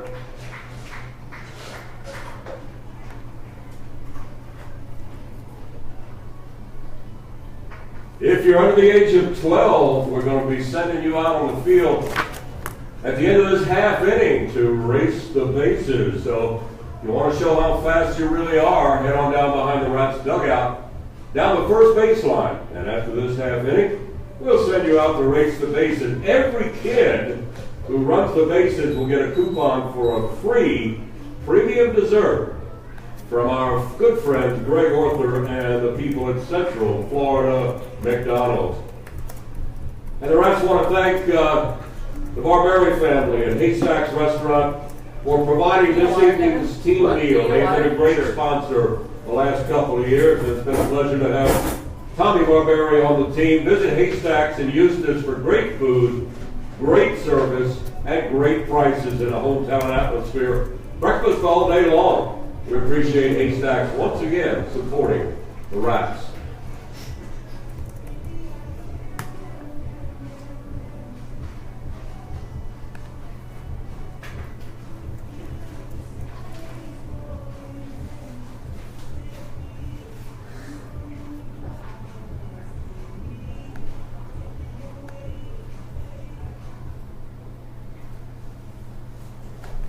And we are back here at Sanford Memorial Stadium as we head to the bottom of the 5th inning. Eli Marrero, the catcher, steps up to bat here, and these are becoming stressful innings here as it's a 1-0 ball game, and this is not just any game. This is game 1 of a playoff series. Whoever wins, or I guess the better way to put it, whoever loses this game will go into a do or die tomorrow. It's a huge game one. First pitch swung on, and it sounded like a broken bat single into left field along the line. Eli Marrero rounds first base hard. He's headed for second base, and he slides in.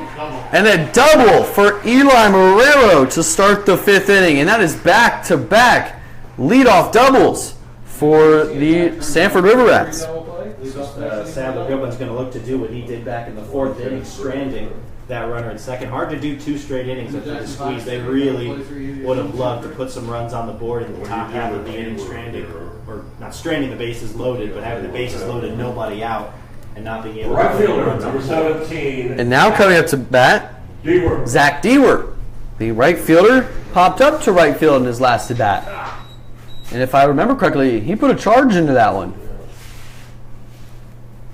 First pitch here. Squares around to bunt. Gets it down the third base line, and it's going to die in the grass. Third baseman throws it to first base, and he's got it. That's a good play. 5-3. That ball down the line. It looked like it was dying as it was rolling. Bare hands the ball and fires a strike to Kyle Marsh covering first base for the out. But Yeah. Dewar gets the job done, moving the runner to third with 1 out. Center fielder from the University Not of something that the River Rats do too often, the sacrifice bunt, but they get it down there. And how important is that? Because Richie Rivera here is a very good contact hitter. Infield comes in here. The 1-0 lead, they're looking for that play at the plate. The first pitch swung on and hit down the right field line. It will go foul and out of the stadium for strike 1. Eli Marrero, a pretty quick catcher, I should say, is at third base, as we just saw him leg out that double. Sadler Goodwin on the mound still for the Winter Garden Squeeze, working into his 5th inning of work. 0-1 pitch. Swung on, another one fouled straight back. This one up against the net. And Rivera in the 0-2 count. See what Sadler brings on 0-2. Kind of tough with the runner on third. You want to bury a pitch on 0-2, but you got to make sure the chase behind the plate will be able to stop it. You don't want to run to score on a wild pitch. Rivera 1 for 1 on the day. The 0-2 pitch. Swung on and fouled straight back. Count remains the same, 0-2. Rivera had the single right up the middle.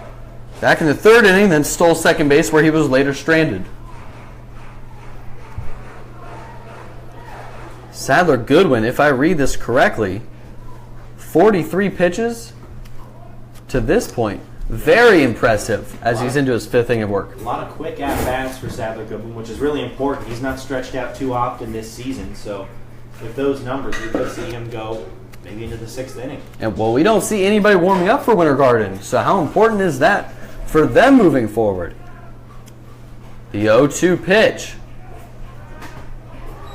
Misses, and that is ball 1. Breaking ball just a little bit low. That's a good 0-2 pitch. Absolutely, especially when he's in full swing mode as he swung at the first 3 pitches. 1-2 pitch from Goodwin. Swung on and missed. Strike him out for out number 2, excuse me. And that is a huge second out for Sadler Goodwin. Buries that pitch on 1 and 2. Gets Richie Rivera to swing and miss at it. And Second baseman, the big O. Get Omar Come on. Hellman to, for the 2nd straight inning, try and strand that runner after the leadoff double.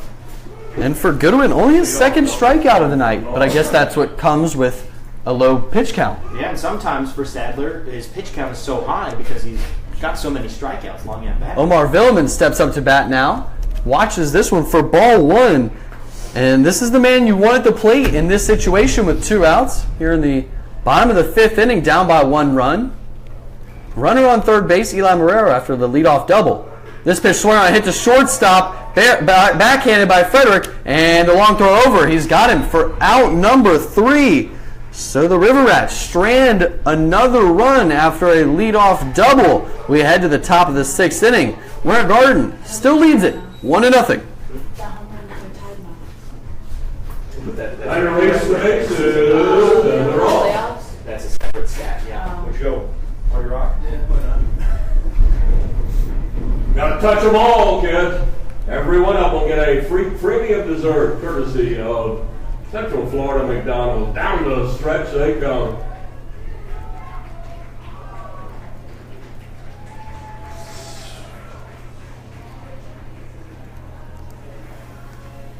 And safe at home. All right. Good job, kids.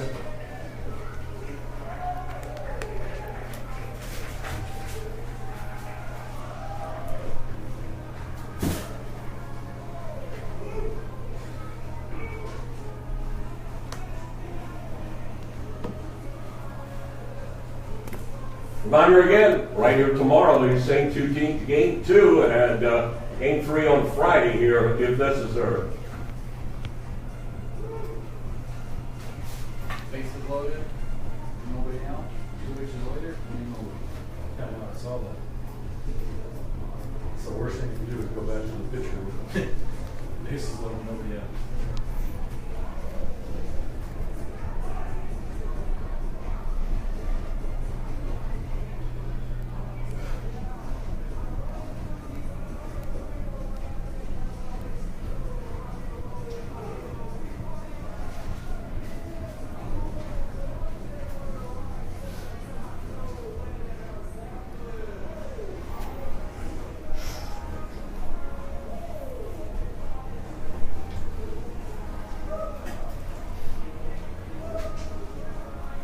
Leading off for the squeeze in the top of the And we are back here at Sanford Memorial Stadium as we head to the top of the 6th inning.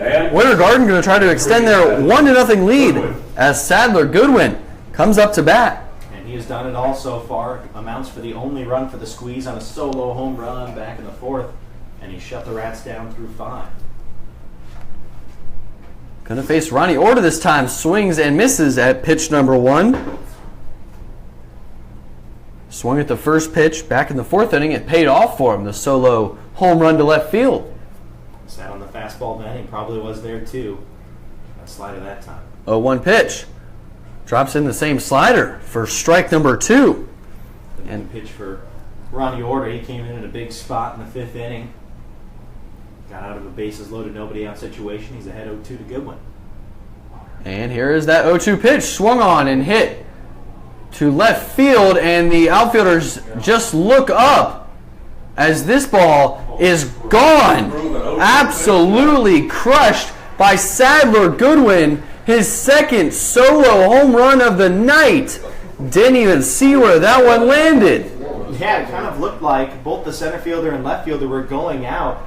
For a second, it looked like they were going to camp under the ball, and then they just turned around and looked. That may have gone over the scoreboard. 0-2. Way over 400 feet. And that was on an 0-2. Here's the second baseman, number 1, Kyle. And He after has mammoth power. I didn't think he was going to get any fastballs, Ronnie Orta tried to sneak one by him there, and it did not pay off. Kyle Marsh now comes up. Watches this one for ball 1 as we have a new score here at Sanford Memorial Stadium. Winter Garden now leads it 2-0. 2 runs, 6 hits, 1 error in the field. And Kyle Marsh, not a guy you want to face either. Does very well.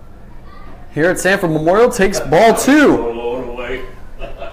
Had a double back in the 4th inning. He followed up Sadler's first home run with a double.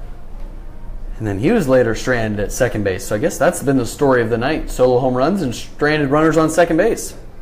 As this one misses for ball 3. This guy always takes a strike. 104 exit speed on that ball. Ball was crushed. And home run by Sadler Goodwin. 104 miles an hour exit velocity. That thing was obliterated. 3-0 pitch swung on, hit to Cody Ortho, third base, charges and throws to first base. He has got it. 0 pitch swung on and hit to third base for a ground out. That's tough. We had the green light. Rando looking for a fastball, middle of the plate. Usually Just grounded If I told you the first 2 counts to the first 2 batters, Here's the center 0-2 and 3-0, which one do you think is going to have the 104 exit velocity? You'd think it's the 3-0, but Sadler got an 0-2 pitch he liked and rode it out of here. Absolutely. Crushed. I'm still thinking about it. And I just watched the center fielder and left fielder just not even chase.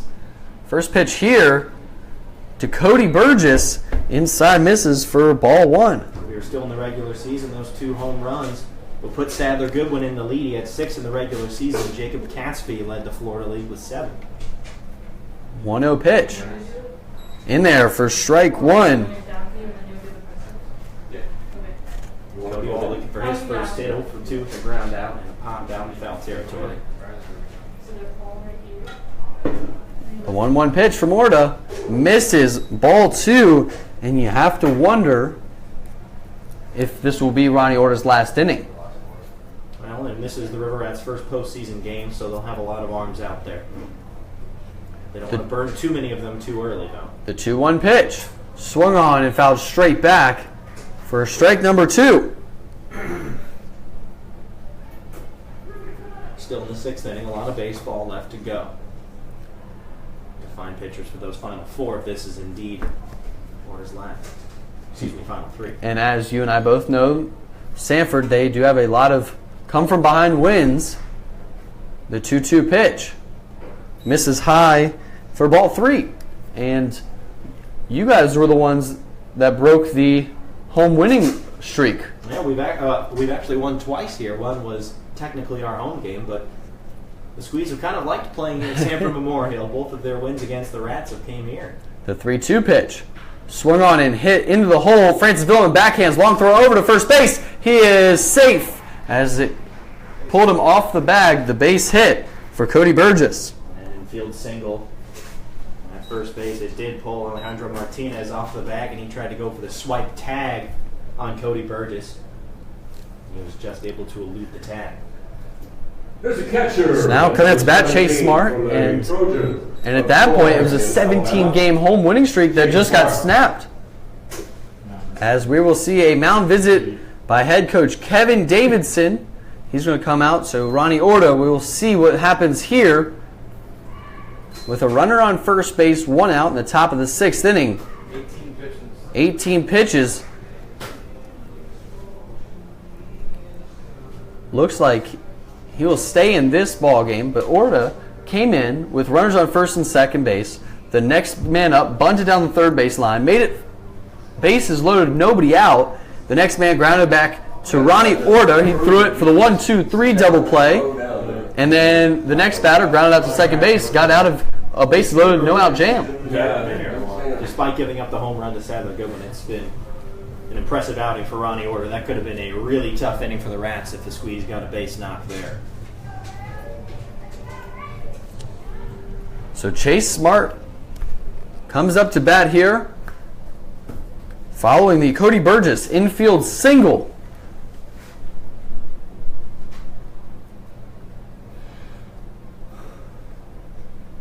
First pitch here from Orta. Pickoff move to first base, slides back in safely. Cody Burgess does have some wheels. And he does. Burgess on the air, 10 for 11 in stolen bases. But is For the Squeeze.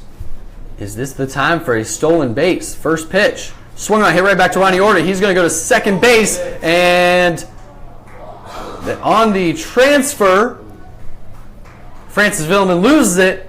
But nonetheless, they get an out. Fielder's choice 1-6. Fielder's choice 1-6. That was a very weird play right back to Ronnie Orta. Should have been an easy double play. But instead of throwing it to Omar Villman, who was covering the bag at second, he threw it towards Francis Villman at short, who was also coming in. He was able to glove it, but the angle that he was at kind of turned him around and it flipped out of his glove. And Coach Welsh came out and had a quick word with the umpire about how the ball came out of his glove. As a pitcher, that is one of the toughest throws that you will make because you don't, looking from up here, you don't understand how hard it is to throw back up mound, and then you're pitching from one angle, you're pitching, and then when you have to make just a routine throw, you throw from a different angle a lot of the time, and especially when you're trying to get the ball out quicker. So that is a very tough throw. So I was not shocked to see him pull that ball across his body towards the left field side, and that's what made Francis go back for it. So now, coming up to bat, Kyle Phillips, the left-handed batter. You would think Omar was covering on that with a right-handed pull hitter. With the runner on first base. Like they both tried to cover. But I guess it's actually fortunate that Francis was there. If not, that ball was in left field. This pitch swung on and hit down to first base line. It will go foul That's probably, yeah. for 0-2 count now on Kyle Phillips. Kyle on a base hit, stranded at third base in the fifth, 1 for 2. This is game 1 of the playoff series. Game 2 will be tomorrow. It will also be here at Sanford Memorial, but Winter Garden will be acting as the home team. The 0-2 pitch. swung on and strike him out. Drop their strike and throw down to first base. He is out on the 2-3 put out. We head to the bottom of the 6th inning. Ronnie Orta. The winter garden squeeze. Tack on 1 via the solo home run by Sadler Goodwin. We head to the bottom of the 6th inning where the River Rats need to get something going, down by 2 runs.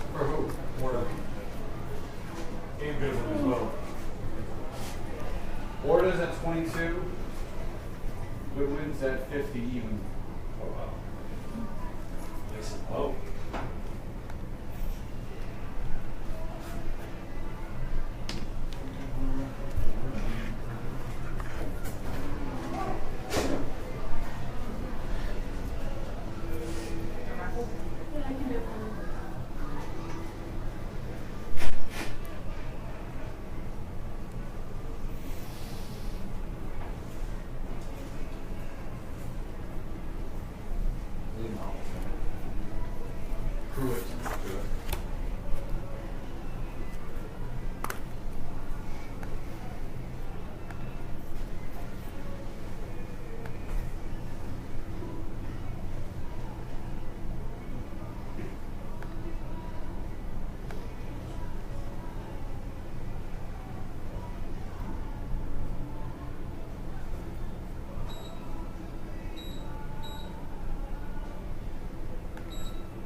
Leading off for the Rats in the bottom. Hey, we are back here at Sanford Memorial Stadium. I'm Cody Shook alongside Kevin Valine. We head to the bottom of the 6th inning. Dathan Pruitt steps up to bat against Sadler Goodwin, stole the mound 50 pitches through 5 innings. That is efficiency. And he's been impressive. 5 innings, just 4 hits, 2 Ks. And what's even more impressive, the last 2 innings, leadoff doubles for the Rats.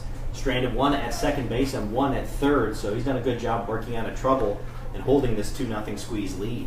But right here in this part of the lineup, Sanford could turn this all around. Dathan Pruitt, a man that gets on and steals bases, watches this one for strike 1. And that's how the bottom of the 6th will start. Huge for Sadler Goodwin to have such a low pitch count and extend him out through the 6th. The 0-1 pitch swung on and hit into right center field. Cody Burgess is underneath it as he runs a long way for out number 1. Once again, the speed in the squeeze outfield is showing. They've been able to track down a number of hard hit balls in the gap, saving some base hits with these Rats hitters who are so fast on the base pass. It's so important to get them out on those gap shots. John Jones now steps up to bat. Had an opposite field double off of the wall back in the 4th inning, but then was stranded at second base. First pitch, swung on and missed for strike 1. Aggressive hack on the fastball. Jones not able to catch up to it on the first pitch. 4 hits to this point for the Sanford River Rats. 7 hits for the Winter Garden Squeeze. The 0-1 pitch swung on and a slow roller to second base, and on the run, he has got that one. Kyle Marsh, 4-3 put out for out number 2. Marsh charged that ball hard coming in, and for a second it looked like he was going to go for a quick flip, and then remembered that John Jones isn't the fastest runner on this River Rats team, so he decided to take his time and make a good throw, still on the run. Headed to St. John's River in Palatka, number 1, Francis Villamon. And now stepping up to bat, a game changer, a pivotal player for the River Rats, Francis Villamon. 1 for 2 to this point. First pitch swung on and fouled straight back for strike 1.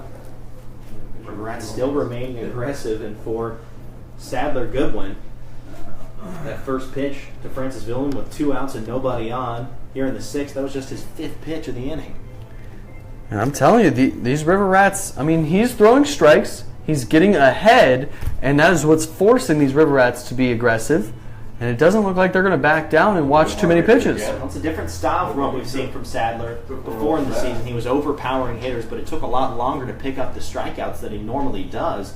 Here he's pitching to contact and getting quick outs. 0-1 pitch, swung on and missed. And that pitch was just out of the zone. It was just a high fastball. And got Francis Billman to swing at it. Sometimes those pitches look good as a batter, but not much you can do with them. Especially when a pitcher is throwing so many strikes. The 0-2 pitch. Missed for ball one. 1-2 count now with 2 outs. Here in the bottom of the 6th inning, River Rats down by 2 runs. The 1-2 pitch.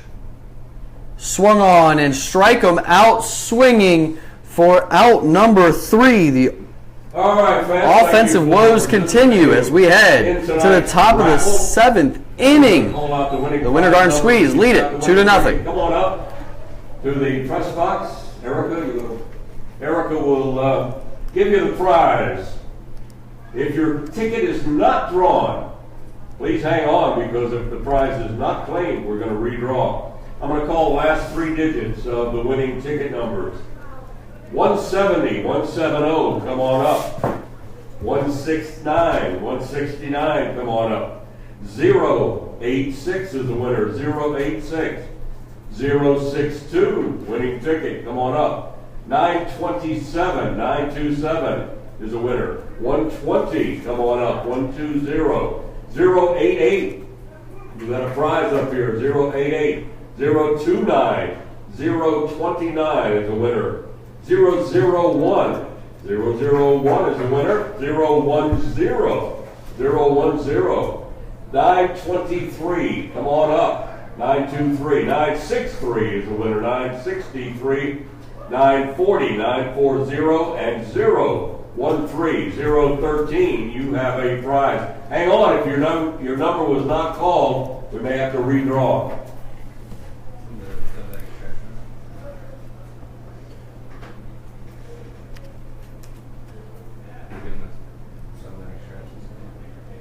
I'm sorry? 7th inning stretch, or is that next one? After this half inning.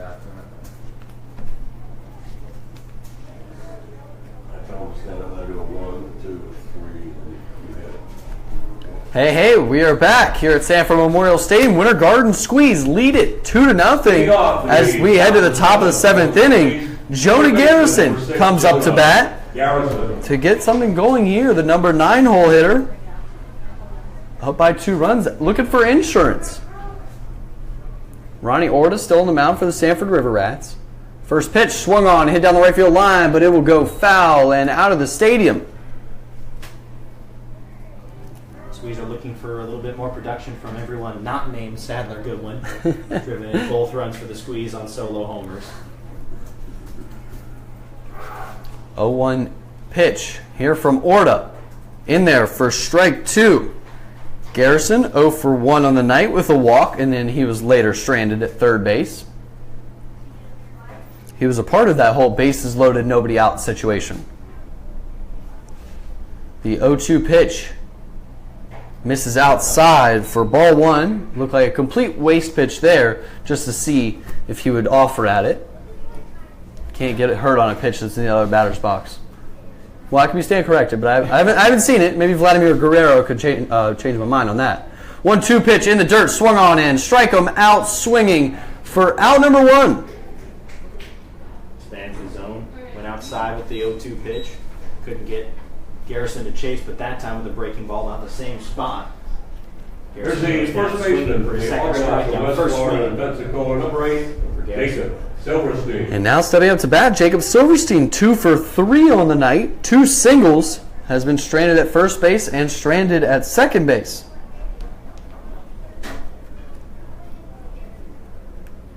The first pitch from Orta, swung on and missed for strike 1.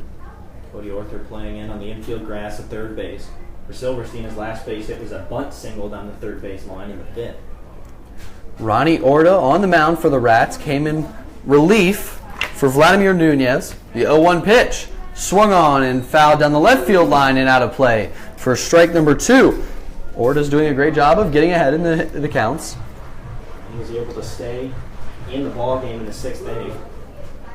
Visit to the mound, but it's really important for the River Rats to try and save the bullpen. We'll have at least 1 more game tomorrow, if not 2, depending on how this series goes. You got to keep those arms in the bullpen fresh. The 0-2 pitch, leg lifts, deals. High and away fastball, misses for ball 1.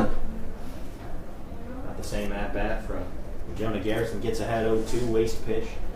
Seeker brings the breaking ball to try and get Silverstein to strike out. Silverstein has 1 K on the day.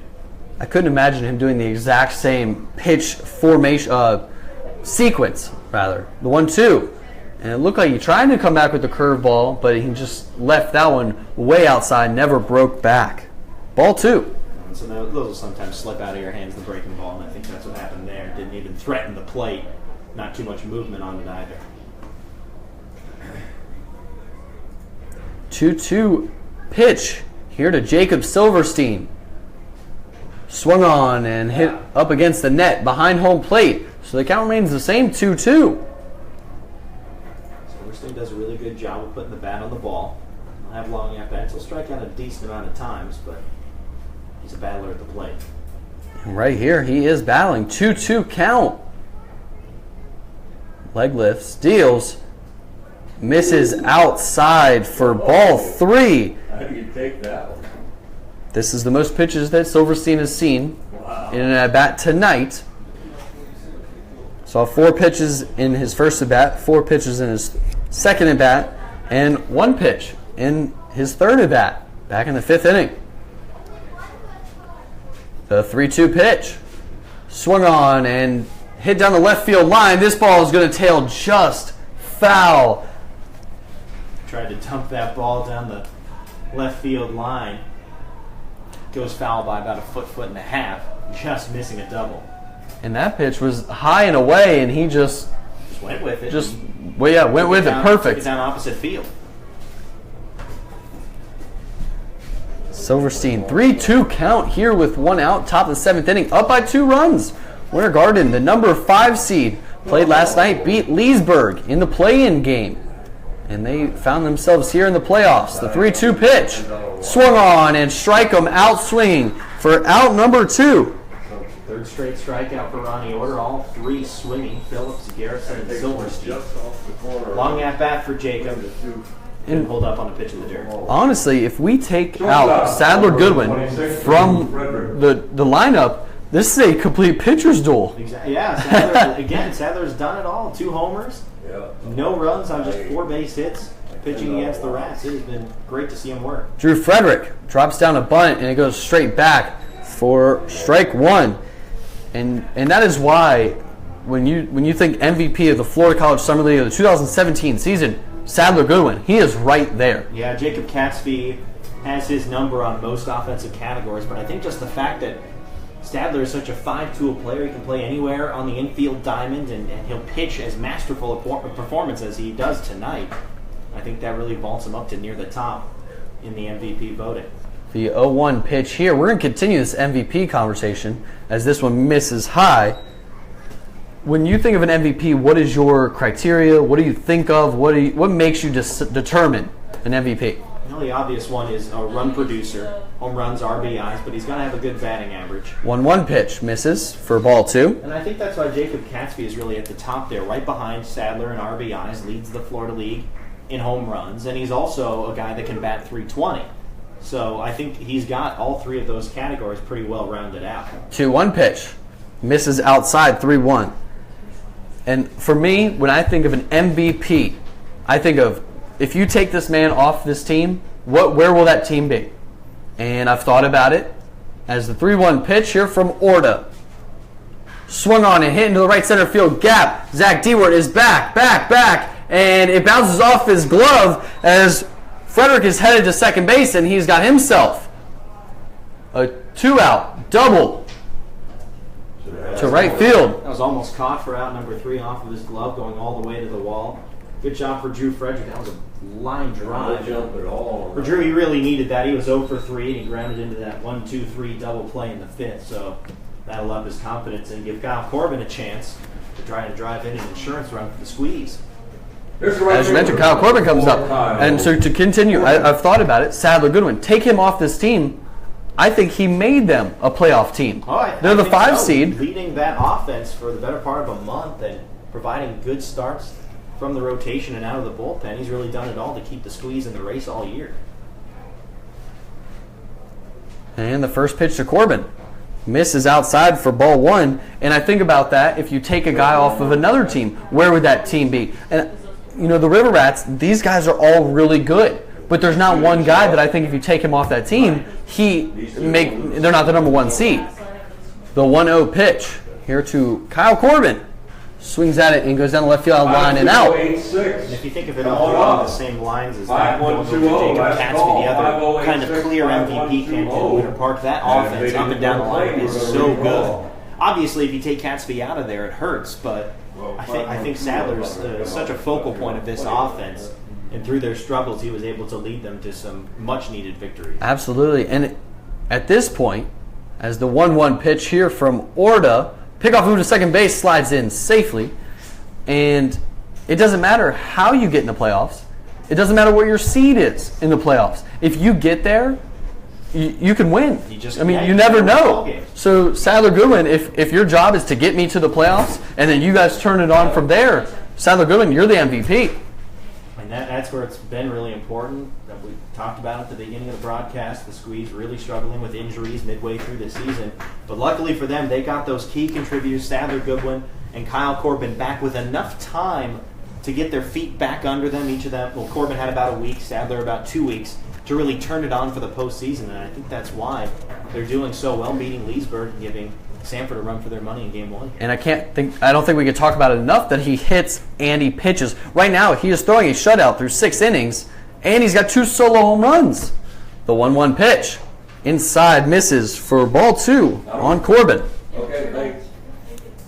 And I take that philosophy to MLB, NFL, NBA. Doesn't matter. If I take this man off his team, where will that team be? 2-1 pitch here from Orta. And he's going to look back to second base again. Keeping a close eye on Drew Frederick. He leads the Squeeze in stolen bases, 12 for 13.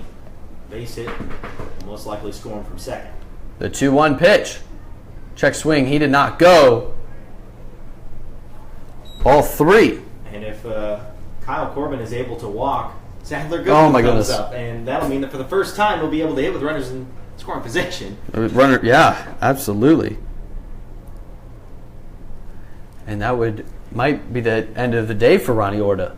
The 3-1 pitch, leg lift, steals, and ball's in the dirt, and he will walk him on the 3-1 pitch in the dirt. Sadler Goodwin comes up to bat here. And head coach Kevin Davidson is now coming out of the first base dugout. And who will we see for the Sanford River Rats here in this one against one of the best hitters and players in the Florida College Summer League?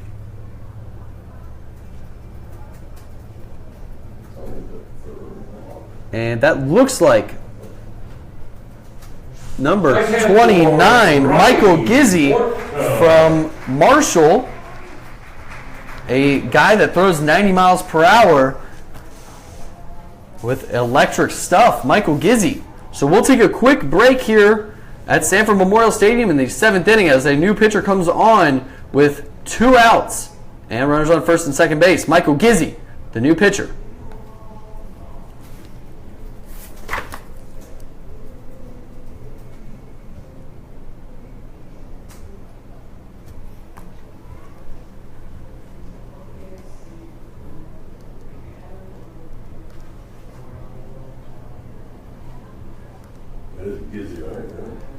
Now pitching for the Rats, from the thundering herd of Marshall University in Huntington, West Virginia, number 29, Michael Gizzi.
flyer and then sent back out in a trade for about 10 minutes.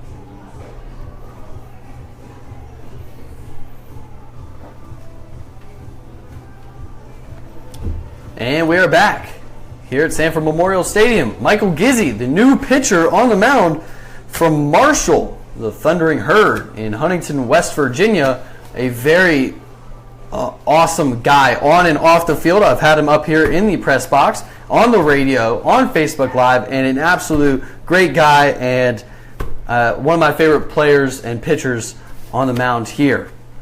Guy that'll touch 90 miles per hour. The things I would do to throw that hard. Runners on first and second base. Sadler Goodwin steps up, bounces the first pitch, and they're going to throw down to third base, and he is out at third base. Absolutely mistaken play there. He thought the ball bounced away a little further than it did. Frederick, that is an absolute mistake on the base pass. This isn't a situation runners at first and second. Nobody out or even one out to try and move over to third base to get the run easier. This is Sadler Goodwin, the guy that's driven both runs tonight. You just got to stay at second base and hope that he'll drive a ball, which is what he does. Try and drive it in from second. Not too often, Goodwin's going to hit infield singles. And it's crazy because you're already at second base, so you're in scoring position. Right. That 90 feet almost doesn't matter. And even when you're at first base with Sadler Goodwin at the plate, you're in scoring position. Yeah. That's So, just a base running mistake. Big mistake there. So Sadler Goodwin will just take the mound. He'll go from the plate to the mound. Stick with us. We'll be right back here in the bottom of the 7th inning where the River Rats are going to try to get something going here, down by 2 runs. It's a 2-5 put out. That is not a cost ceiling. That was Hey, wonderful. Don't forget to come back out tomorrow night. Grab the neighbors, tell the kids to get ready, and bring everybody out to the ball game tomorrow night. Game 2 of our best of 3 series.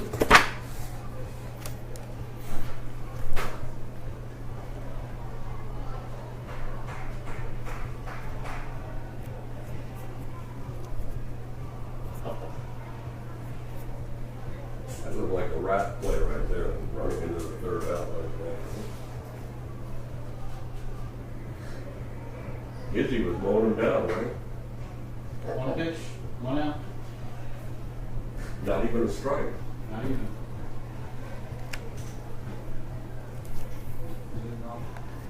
Hey, we're back here at Sanford Memorial after a quick 7th inning stretch. Thank you to everybody that was watching on Facebook Live. I really appreciate it. Love bringing the game to you guys. If you could please just share it so that way your friends and family can also tune in. I'd greatly appreciate it. Kevin would greatly appreciate it. As Cody Orther steps up to bat here in the bottom of the 7th inning, down by 2 runs.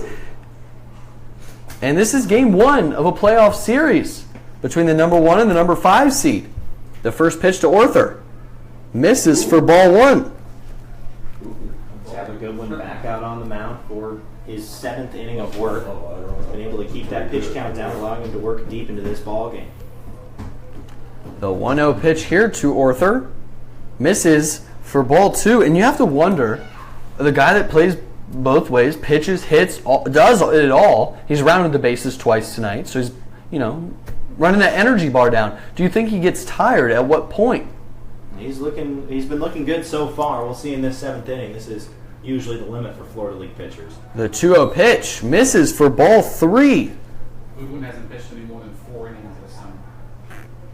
Goodwin throwing no more than 4 innings at any point this season. The 3-0 pitch in there, and that was just a get-me-over fastball. I'm not walking you. I'm going to see how far you can hit it type fastball. Yeah, and with his fastball in the low 90s, it's tough for these hitters to catch up to. 3-1 pitch misses, and Cody Orther draws the leadoff walk, and this might be the time to start maybe working in pinch runners, getting guys in motion.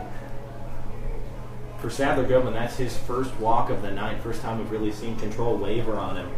So that squeeze bullpen is going to start to get ready. Looks like Lance Johnson warming up in the bullpen.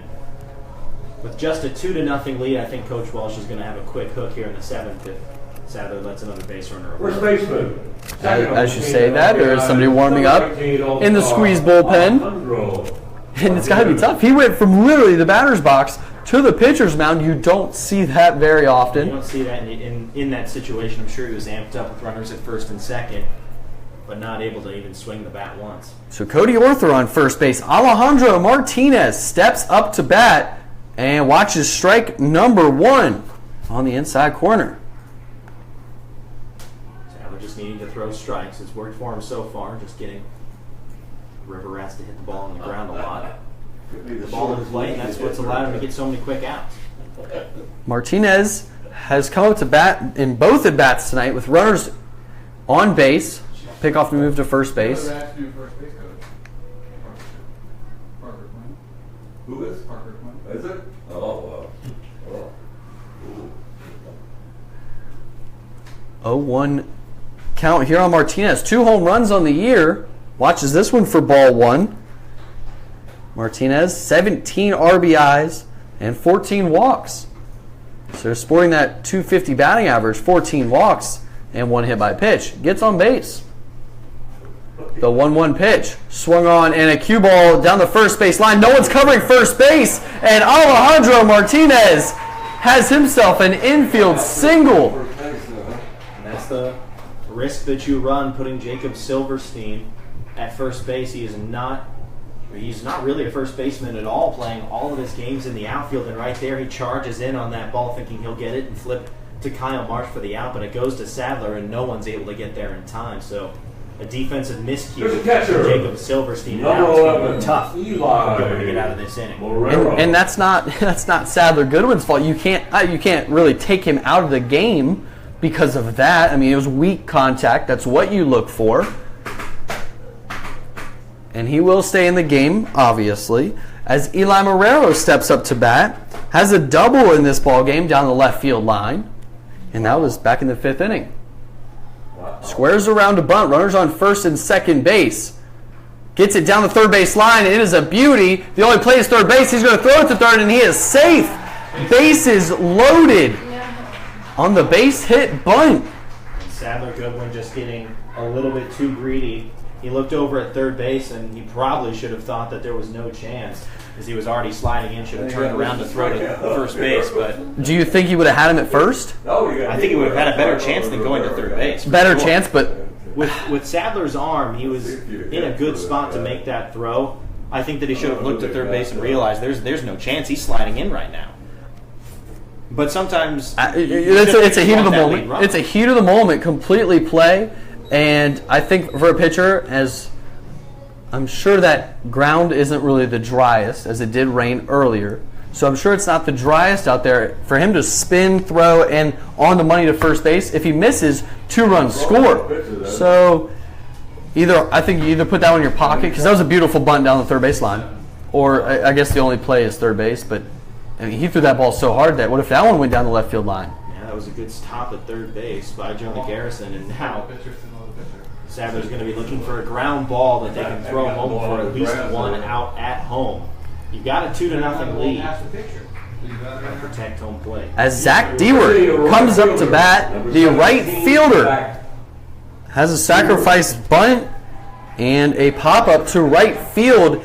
But this man, he has been trending upwards, as we've talked about a lot between the Winter Garden Squeeze players and the Sanford River Rats. He's batting 165, 1 triple, 2 doubles, and 4 RBIs. And most of that's come within the last week. The first pitch here to Dewart. Bounced in the dirt for ball 1.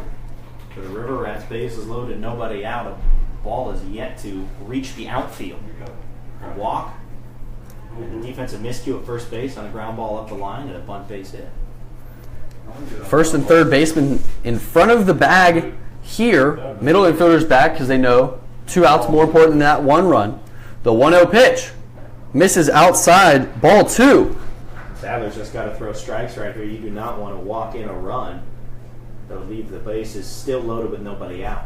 And a sidearm pitcher is warming up for Lance Johnson. Lance Johnson. And that's a very good pitcher there.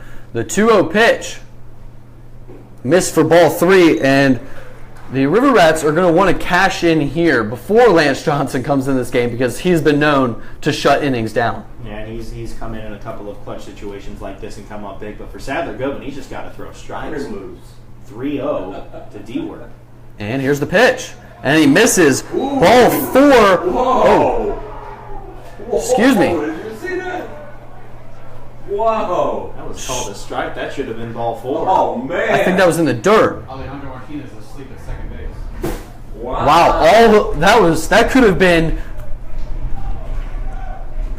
bad for the River Rats, as most of the runners were headed to the next base. Well, I think even the squeeze players knew that was ball 4. Wow, and that's where things can change in momentum. 3-1 pitch to Zach Dewart here with bases loaded. And this one is ball 4 as he chucks the bat into his dugout. And Sadler Goodwin walks in a run. Zach Dewart gets the first RBI of the night via the bases loaded walk. Wait to see if Welsh comes out of the dugout. 70. I know that there was a strike call in there, but let's be honest. Sadler did not even threaten the strike zone that entire at-bat. All pitches were away. 72 pitches. And now this is the 73rd pitch swung on and missed by Richie Rivera. And this, a bunt pulled back. Excuse me. I was looking down at my book here. And Richie Rivera, this is the guy, if he hits it up the middle and they go for the double play, he could beat it out. Yeah. The 0-1 pitch here, squares around to bunt again, gets it down, and it goes straight back and foul. And Richie Rivera is now down in the count 0-2. And I don't know if this is the time to be bunting. That's a really... A guy that can't find the strike zone. Yeah, you're bunting after he just threw basically 5 balls. And now you're behind 0-2. You're going to have to swing away. And Sadler Goodwin can try and expand the zone. 0-2 pitch. Swung on and hit into left center field, deep.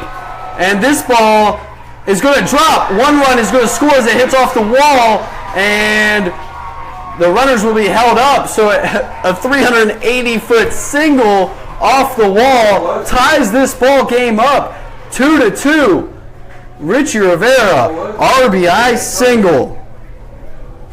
Coach Welsh out of the dugout. That's going to be it for Sadler Goodwin. That was the first hit that he has really given up this inning. Lance Johnson is going to come in. And that's going to be a tough luck, no decision for Sadler Goodwin. The first couple of base runners, besides the leadoff walk, really shouldn't have been on base. And yet he gives up the 2 runs in the lead with the tie score. And all 3 runners, he's responsible for all of it. And we'll stay here during this pitching change because there's a lot to talk about. As Cody Arthur led this inning off with a walk. And then Alejandro Martinez had a cue ball down the first base line, miscommunication between the first base and pitcher. I think just Jacob Silverstein not used to playing first base. He's an outfielder, so he came in crashing in on that ball to try and grab it and flip to Marsh, but it was to Goodwin, and it was just a mistake on Silverstein's part. And then Eli Marrero came up with the bunt, just trying to get the runners from first and second to second and third with 1 out. Got it down perfectly down the third base line, unable to make an out there. So Marrero is still on third base here. Dewart had the bases loaded walk. Didn't get pulled. Sadler Goodwin didn't get pulled after that one, which maybe he should have been. And then on the 0-2 pitch just a second ago, Richie Rivera puts one 380 feet into left center field for a single and an RBI to tie this ballgame up. Yeah, really interesting decision for Sadler Goodwin to try and challenge him on 0-2. You'd think he'd go with the breaking ball out of the strike zone, but he goes with another fastball. And Richie Rivera drives that ball into center field. Luckily for the Squeeze at this point, it was just a single to drive in 1 run because they weren't sure if the ball was going to be caught in the outfield with the good speed from Cody Burgess and Kyle Phillips. So for the Squeeze right now, they could somehow get out of this inning with a tie score.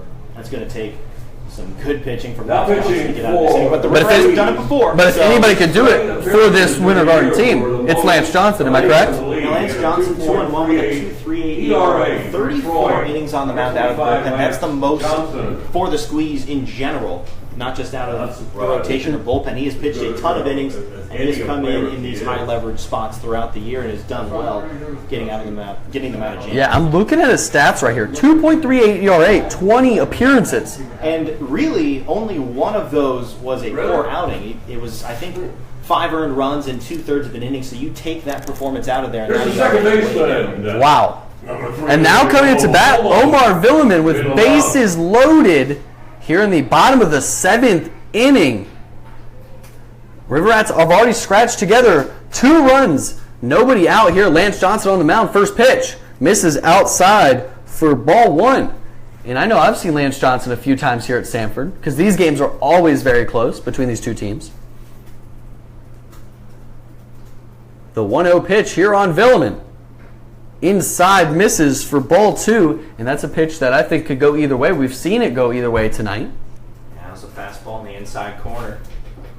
A little more backing off the plate a little bit may have put that call into his favor. The 2-0 pitch swung on and hit into center field. Cody Burgess turns his back. He's headed back to the track in center field, and that will be a sac fly. Zach Dewart's headed to third base. They're going to have a play at third. He is safe, and that will move up Richie Rivera to second base. So heads up base running by Zach Dewart on this sac fly RBI by Omar Villeman.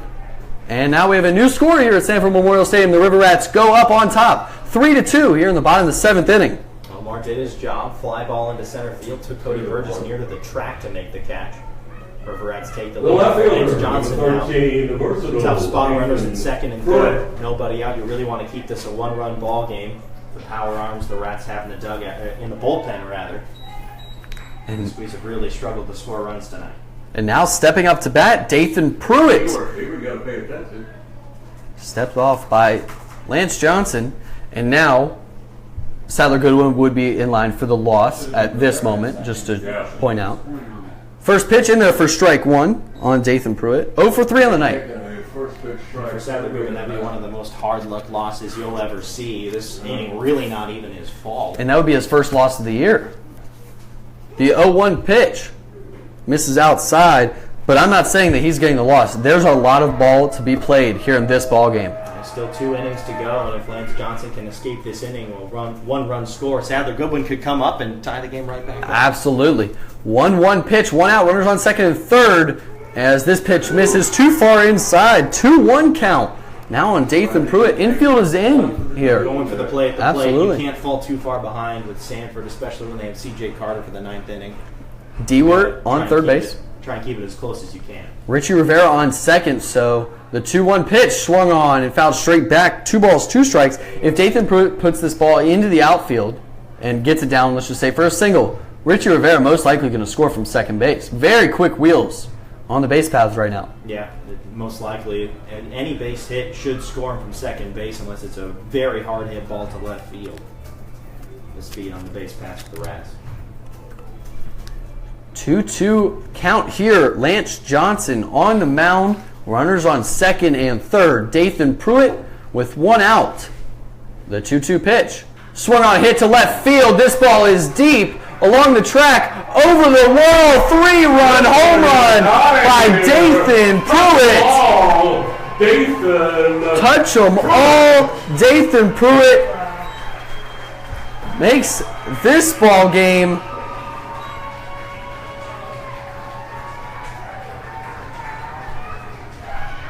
a 6-2 ball game. And that was just a mistake pitch by Lance Johnson on 2-2. Gives him a hanging curveball. He just wallops that into left field. And now with a 4-run lead, it's going to be really tough for the Squeeze to come back in this ball game. And a crazy turn of events here at Sanford Memorial Stadium. We have a new score. The River Rats lead at 6-2. Wow. As John Jones now comes up. Watches this one for ball 1, and I've mentioned throughout the broadcast that these teams have really gone hit for hit. Before this inning, they weren't right next to each other in hits, but now both teams have 8 hits as this pitch swung on and hit straight up.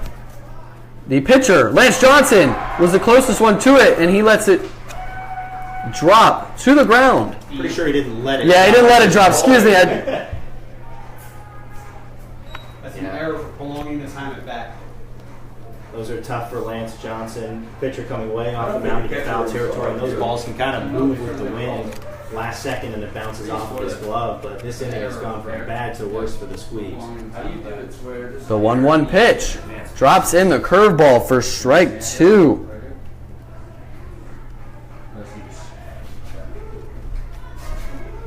Cody is signaling down to the bullpen to get a lefty loose.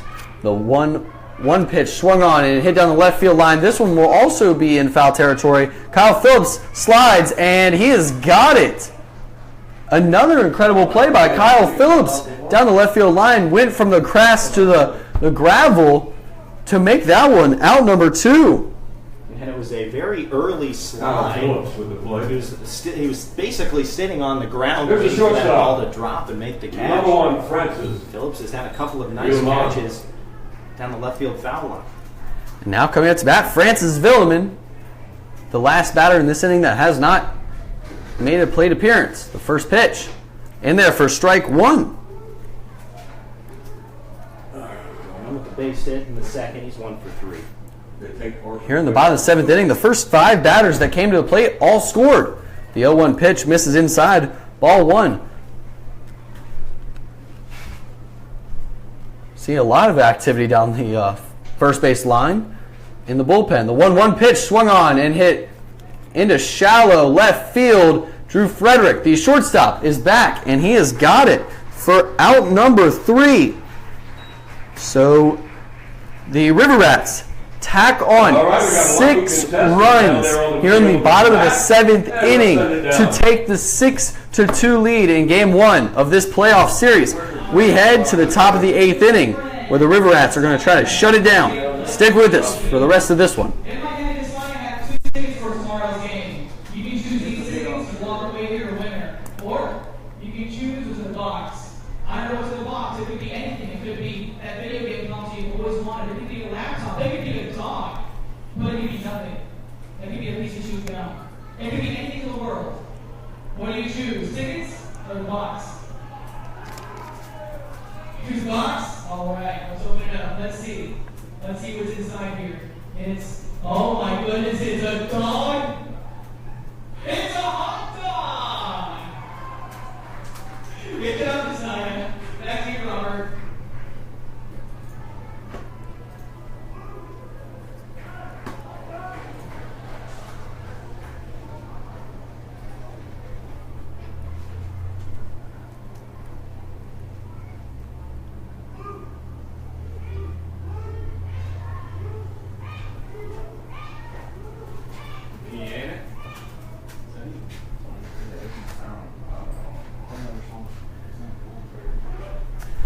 And we are back here at Sanford Memorial Stadium. I'm Cody Shook alongside Kevin Boleyn. We head to the top of the 8th inning. Michael Gizzy still on the mound as Sadler Goodwin, the DH, comes up to bat here. 2 for 3 on the night with 2 solo home runs. And if you want anybody to get a rally started, this would be the man to do it. Squeeze are going to need to really string a couple of hits together. Try and put at least 2 to 3 runs on the board that 9th inning. Going to be really tough if they can't put up a rally in the 8th. And the first pitch here from Gizzy misses in the dirt for ball 1.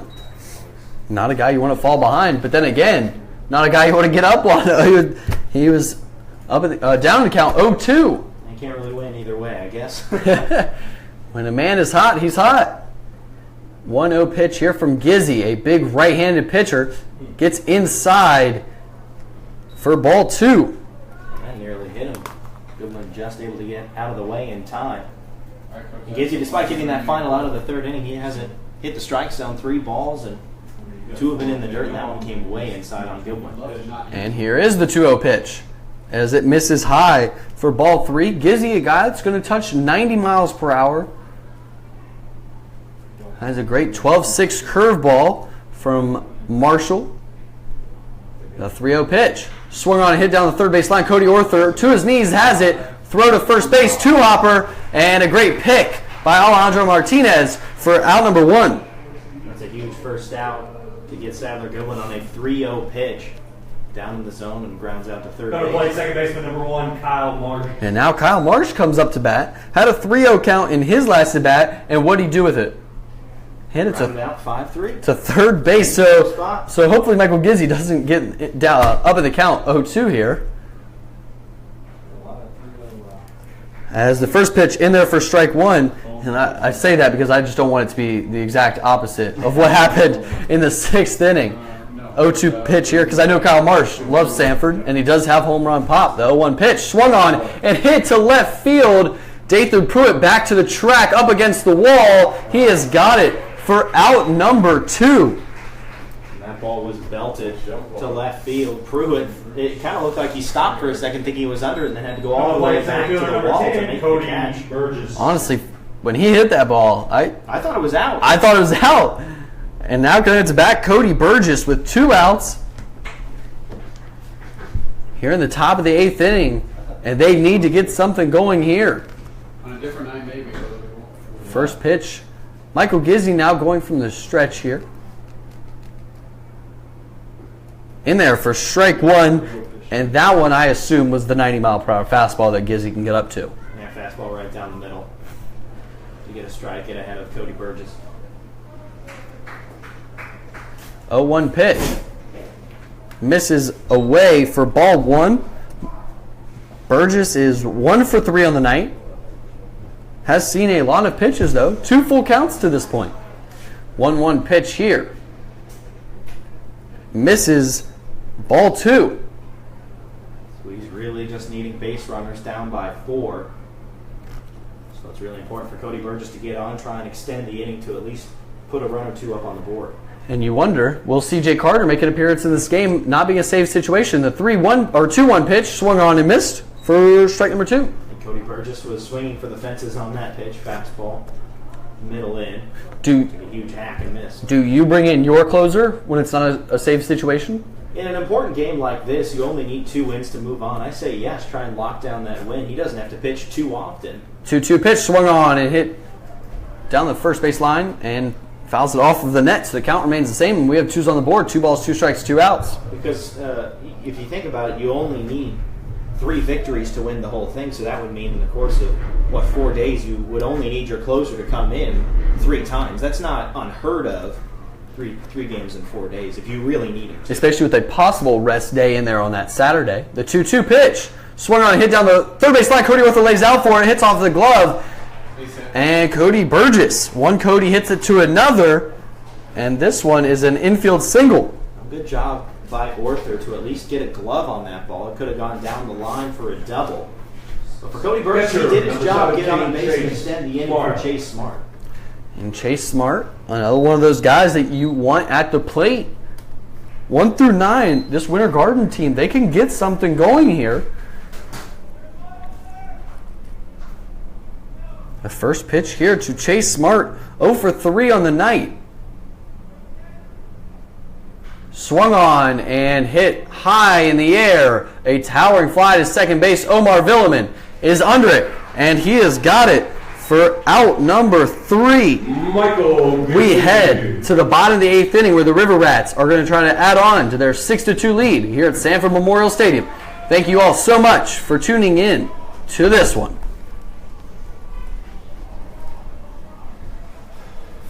Other game scheduled tonight, the Diamond Dogs and the Scorpions, the 2-3 matchup was rained out, and they will play tomorrow. Where will they be, at Bishopmore? Yes. That will be at Bishopmore High School in College Park, the Diamond Dogs and the Scorpions. These 2 teams will match up right here, 7 o'clock tomorrow. Hope that you will be able to make it out. If there's a third game necessary, it will be also here on Friday. The winners of the 2 series will match up at Tropicana Field on Sunday, the traditional championship game. Hope you'll have a chance maybe to drive over. You catch a doubleheader. Brewers, right? Mm-hmm. The Brewers and the Devil Rays in the opening game. And then the championship game once again at Tropicana Field, estimated perhaps about a 6:30 start. 21 for Winter Garden? 21. No? Who's 21? We shouldn't. We don't have a 21. I think that's Michael Demo. Not 100% sure. Demo? Demo. Is it Demo? I think so. He's our only lefty. Yeah, he is. Is it pronounced Demo? Demo, yeah. Demo? I'll ask Katie. But did you see number 21? He's listed as 9. I definitely saw 21. That's what We're wearing number 21 out there. Number 21 shows up, but we think it's Michael Nemo from Palm Beach State now pitching for the Squeeze. He's the only left-hander. Yeah. He didn't have a lefty for most of the year. He pitched last night. No, we didn't. I don't think. There were 2 righties at the moment.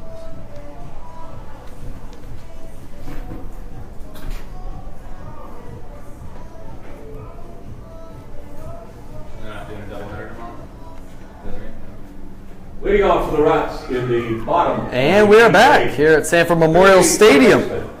Coming up to bat, Cody Arthur, the man that got the rally started in the 7th inning with a leadoff walk, comes up against a new pitcher. And Michael Demo, 0-0 with 2.61 ERA, the only lefty in the squeeze bullpen. On the 29th against the Diamond Dogs, 3 2/3 innings, no hits. He did give up a run, striking out 4, so he had a masterful performance.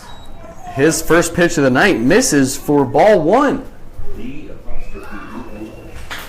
Winter Garden, 2 runs on 9 hits, 2 errors in the field. Sanford, 6 runs on 8 hits, no errors in the field. The 1-0 pitch misses high for ball 2 to Cody Arthur from High Point. 0 for 2 on the night with a walk and a run scored. The 2-0 pitch swung on and hit straight up and straight out of the stadium here. The squeeze, and they picked up Demo midway through July, and up to that point they didn't have a single lefty on the roster. So by the time we get to around July 10th, July 15th, that's when they go get their lefty. You don't see that very often. A whole staff without a lefty. The 2-1 pitch swung on and hit into center field shallow, and it will drop for a single. Cody Burgess finds himself on base for the second time.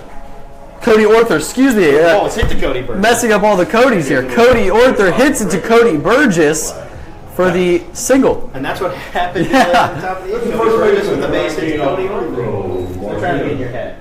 Absolutely. They are messing me all up here with all the Codys as Alejandro Martinez comes up to bat. There was also a Burgess for the Lightning last night, so I got confused there. They're shortening his lead for the left-hander. 0-1 count on Martinez. I'm trying to think of who the Burgess is for the Leesburg Lightning. What is it? I'm blanking on it. I know him. 0-1 pitch here. I think it's Brenton. Brenton Burgess, broken bat, hit it to shortstop. He's going to go to shortstop, and he is safe off the bag. E6 on the throw. Gets Cody Arthur into second base, and Alejandro Martinez on first base. Just another self-inflicted wound for the squeeze. They've had 3 tonight, and that's the name of the game. That inning in the 7th inning really took off for the River Rats because of so many errors by the squeeze. Just a lot of missed opportunities. There's the catcher, number 11, Eli. And now coming out to bat, Eli Marrero. Did he bunt last time? With runners on first and second base, he bunted in his last at bat and got on by way in a single down the third baseline.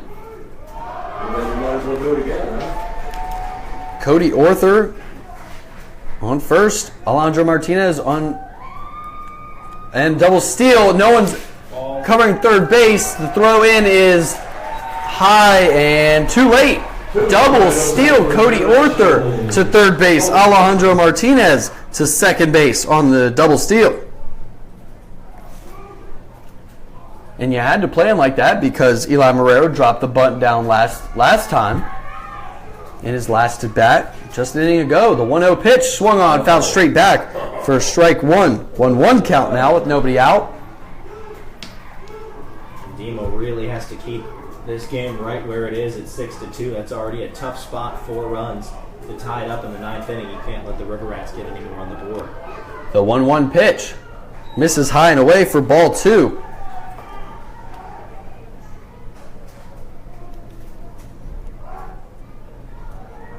And you wonder, does Michael Gizzi stay in this game? And that depends on if they can put some more runs on the board here. 2-1 pitch swung on, fouled straight back. You've got a big enough lead, you may as well send him in there. And then have him ready. And save the bullpen for tomorrow. Have him ready for maybe game 3 possible or the championship. 2-2 count here on Eli Marrero as the crowd is starting to get into it. The 2-2 pitch. Check swing. Did he go? He did. Strike him out swinging for out number 1. But I'm not going to say that was a bad at-bat because somehow he moved the runners up 90 feet each. Well, yeah. The double steals move the runners up. But that's a huge first out. For There's a right fielder. Runners up 2nd and 3rd. Nobody out. Strike out for the first out. That's a good way to start off trying to strand both of the runners. Absolutely. Demo, in his picture, shows that he played for Winter Park. He did. Very cool. And now stepping up to bat, Zach Dewart had an RBI bases loaded walk in his last plate appearance. Watches this one for ball 1.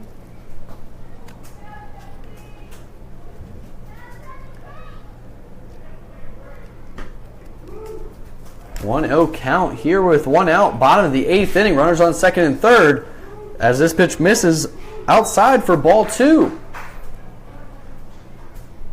don't have to throw strikes. You got a base open, but it gets harder with Richie Rivera and then Omar Villman 9-1 after him.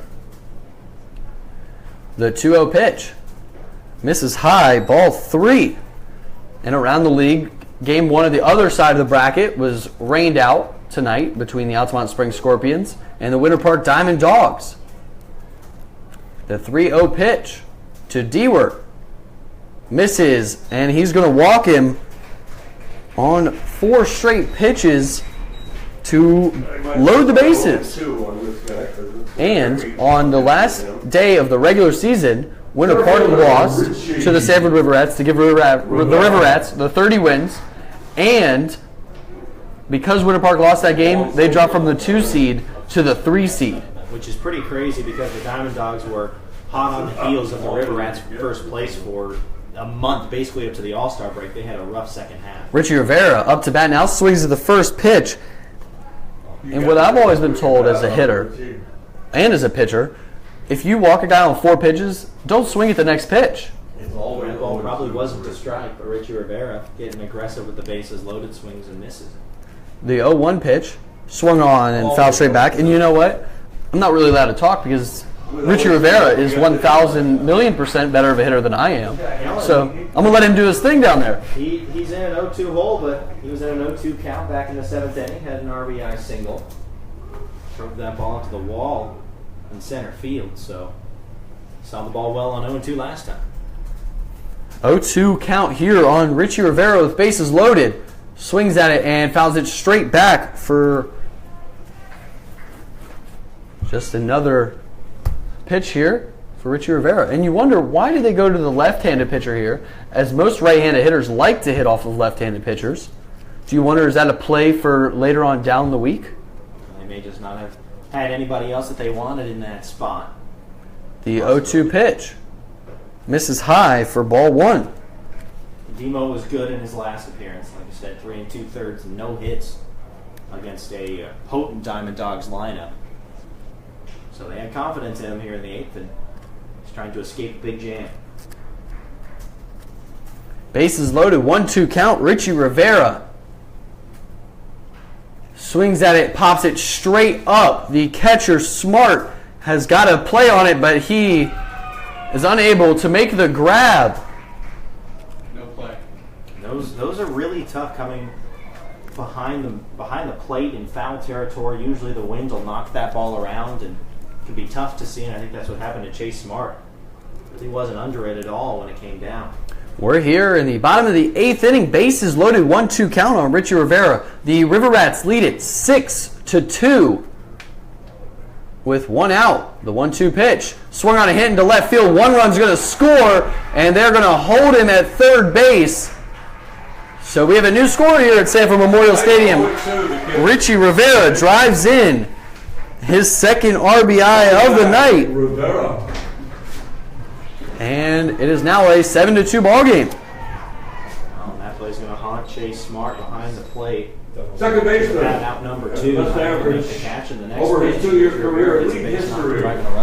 Number 3. And it doesn't get any easier as Omar Villeman steps up to bat. You hear about Richie Rivera's new rap album? No, what's that? He goes by the name 0-2 Tune. Bases loaded. Omar Villeman with 1 out. Lefty-lefty matchup here. Swings the first pitch. It's headed into left center field. 1 run's going to score. They're going to send him from second base. Dewart scores all the way from second base. And Richie Rivera heads to third base. And we have a new score here at Sanford Memorial Stadium after the 2 RBI single by Omar Villeman. The River Rats now lead 9-2. Man, this game has really turned from the 7th inning, all 9 runs. The last 2 innings for the River Rats, and they There's a left fielder, number 13. The difference in this ball game, the Squeeze not able to play add-on, and the River Rats certainly have.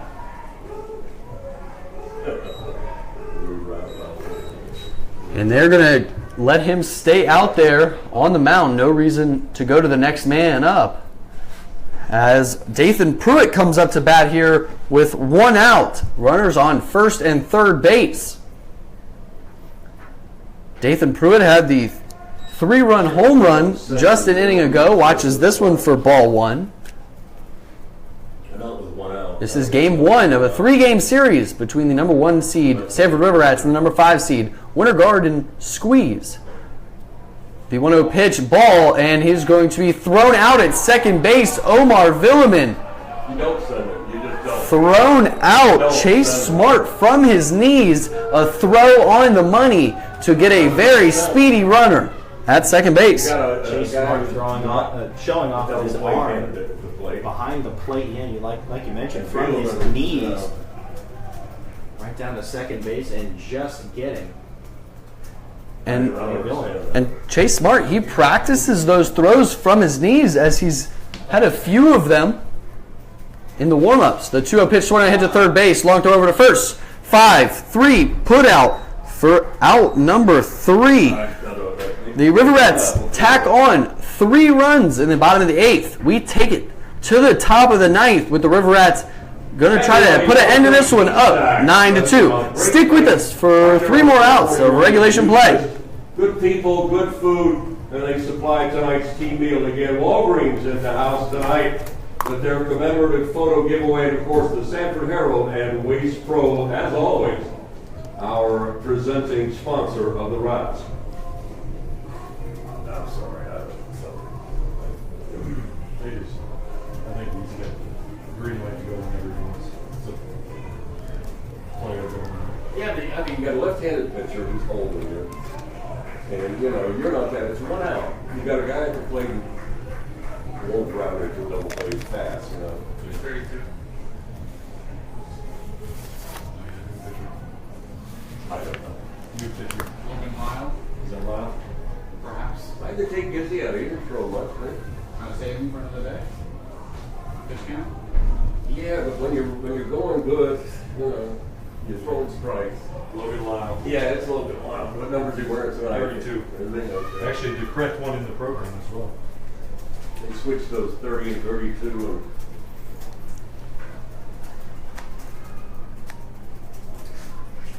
yeah, they did have his 32. Now pitching for the Rats from the Manatees of the State College of Florida, number 32, Logan Lyle.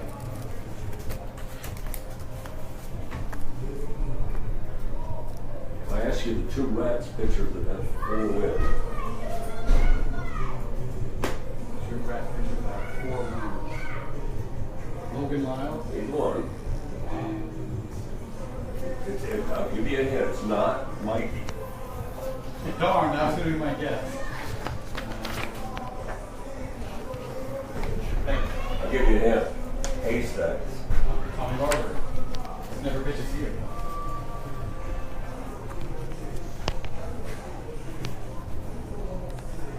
Hey, we are back here at Sanford Memorial Stadium as we take this one to the top of the 9th inning. I'm Cody Shook alongside Kevin Boleen. Thank you all so much for tuning in all night on Facebook Live. In the top of the You've seen a great one. We've called a great one. And we have a new pitcher on the mound. Logan Lyle is going to face Kyle Phillips, the 8-hitter, here in the top of the 9th inning. The lefty-lefty matchup coming out of the bullpen. First pitch swung on and fouled out of the park. First strike 1. Squeeze are going to have to do a lot of work right here if they want to get back into this ball game. A 7-run deficit. Take a huge rally to keep this ball game going. The 0-1 pitch misses outside for ball 1. And I think either tonight or tomorrow night, I'm going to go through and count how many runs that the Sanford River Rats have scored from the 7th inning on. The 1-1 pitch swung on and hit into right field. This one is going to drop in for a leadoff single. And if you're going to start the 9th, you might as well start it like that. Yeah, the Squeeze at this point just need base runners. They're down by so much. If you can string some hits together, hey, something may happen. And I talk about the runs for the River Rats, and because I always joke with head coach Kevin Davidson about how we should start the game in the 7th inning because that's the only time his team shows up. And it's really funny because the 7th, 8th, and 9th just seem to be the River Rats' time to shine. First pitch here to Jonah Garrison. Misses for ball 1. Where was that? You know he's going to take pictures. River Rats lead it 9-2. The 1-0 pitch. Misses is in there for strike 1. Make-up call right there. There you go. I missed the first one. I'll give you the second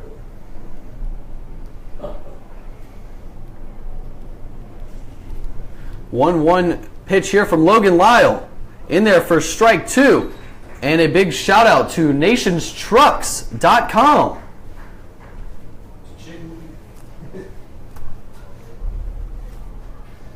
The 1-2 pitch from Logan Lyle misses for ball 2. Throw down to first base. And Eli Marrero loves to do that from time to time. Back-picking runners. Had his head turned.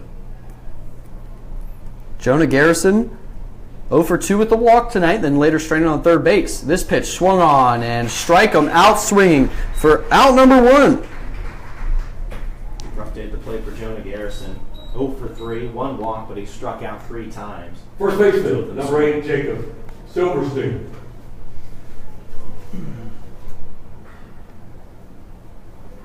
Logan Lyle 4-0 on the year. Set to face another lefty right here. Jacob Silverstein swung on and hit down the left field line. It's going to go foul and out of play. Logan Lyle, 26 of the third innings pitch, sporting a 3.08 ERA. Very respectable, 23 strikeouts. Another one of those guys with almost 1 strikeout per inning. The 0-1 pitch. In there for strike 2 on Silverstein. It's tough in these situations. You're down by 7. And the pitcher on the mound most likely going to get those borderline calls, maybe a bit outside, but where it's at, you're going to get the calls. 0-2 pitch, swung on and strike him out swinging for out number 2, and the Winter Garden Squeeze are down to their final out here in game number 1 in this playoff series. 26, Drew. And you know, Frederick. 2 innings ago, you guys were up 2-0 momentum, 100% towards Winter Garden, and that's just how crazy baseball is. You got to run then. First pitch swung on and hit a towering drive to shallow right field. Omar Villeman is under it. The Rats win. And the Rats win it here on a beautiful night at Sanford Memorial Stadium. Michael Gizzi is the winning pitcher, and Sadler Goodwin goes home with a very tough luck loss and a great game overall. In this best of 3 playoff, these 2 teams will match up again tomorrow night. 3 strikeouts. At 7 o'clock, and if the third game is I don't necessary, really think any of those runs should be counted against him. That 7th inning was absolutely rough for him. And thank you for coming out, fans. ball that I think got out of the infield against him was a sacrifice for a walk, and a couple of balls that probably should have been done for outs, but a couple of defensive miscues. That's a hard luck loss. As you drive home, please do hard so. luck on Statler. Good one. So moving forward, what do you think about the Winter Garden Squeeze and the Sanford River Rats? Who do you think is going to be the man on the mound for the Winter Garden Squeeze tomorrow that's going to try to take this to a game 3? It'll probably be Chris Moore on the mound if I had to guess. He's one of the best pitchers that the Squeeze have had this season. And if you look at the line, 2 runs on 10 hits and 3 errors, 9 runs on 11 hits for the River Rats. This game should have been way closer than it actually was. And for the Squeeze, I think they just have to come out tomorrow and make a less miscues, both on the base paths and in the field, because if you take a couple of those plays out, the Squeeze either should have won this game or it should have been way closer than a 7-run deficit for sure. I think this is a little deceiving of a final score. Absolutely. Well, that will do it. Here from game 1, from Cody Shook and Kevin Valine. I'll be right back. I'm going to go get head coach Kevin Davidson, get him up here in the press box. We're going to talk to him. If you have any questions, stick with us on the next Facebook Live, and I will try to answer them as quickly as possible. So the Rats win it 9-2. Michael Gizzi is the game-winning pitcher in Game 1 of this playoff series. Game 2 will be tomorrow night here at Sanford Memorial, but the Winter Garden Squeeze will be the home team. So thank you so much for watching and listening all night on Facebook Live. I'll be right back with head coach Kevin Davidson with a post-game interview. Thank you guys all so much.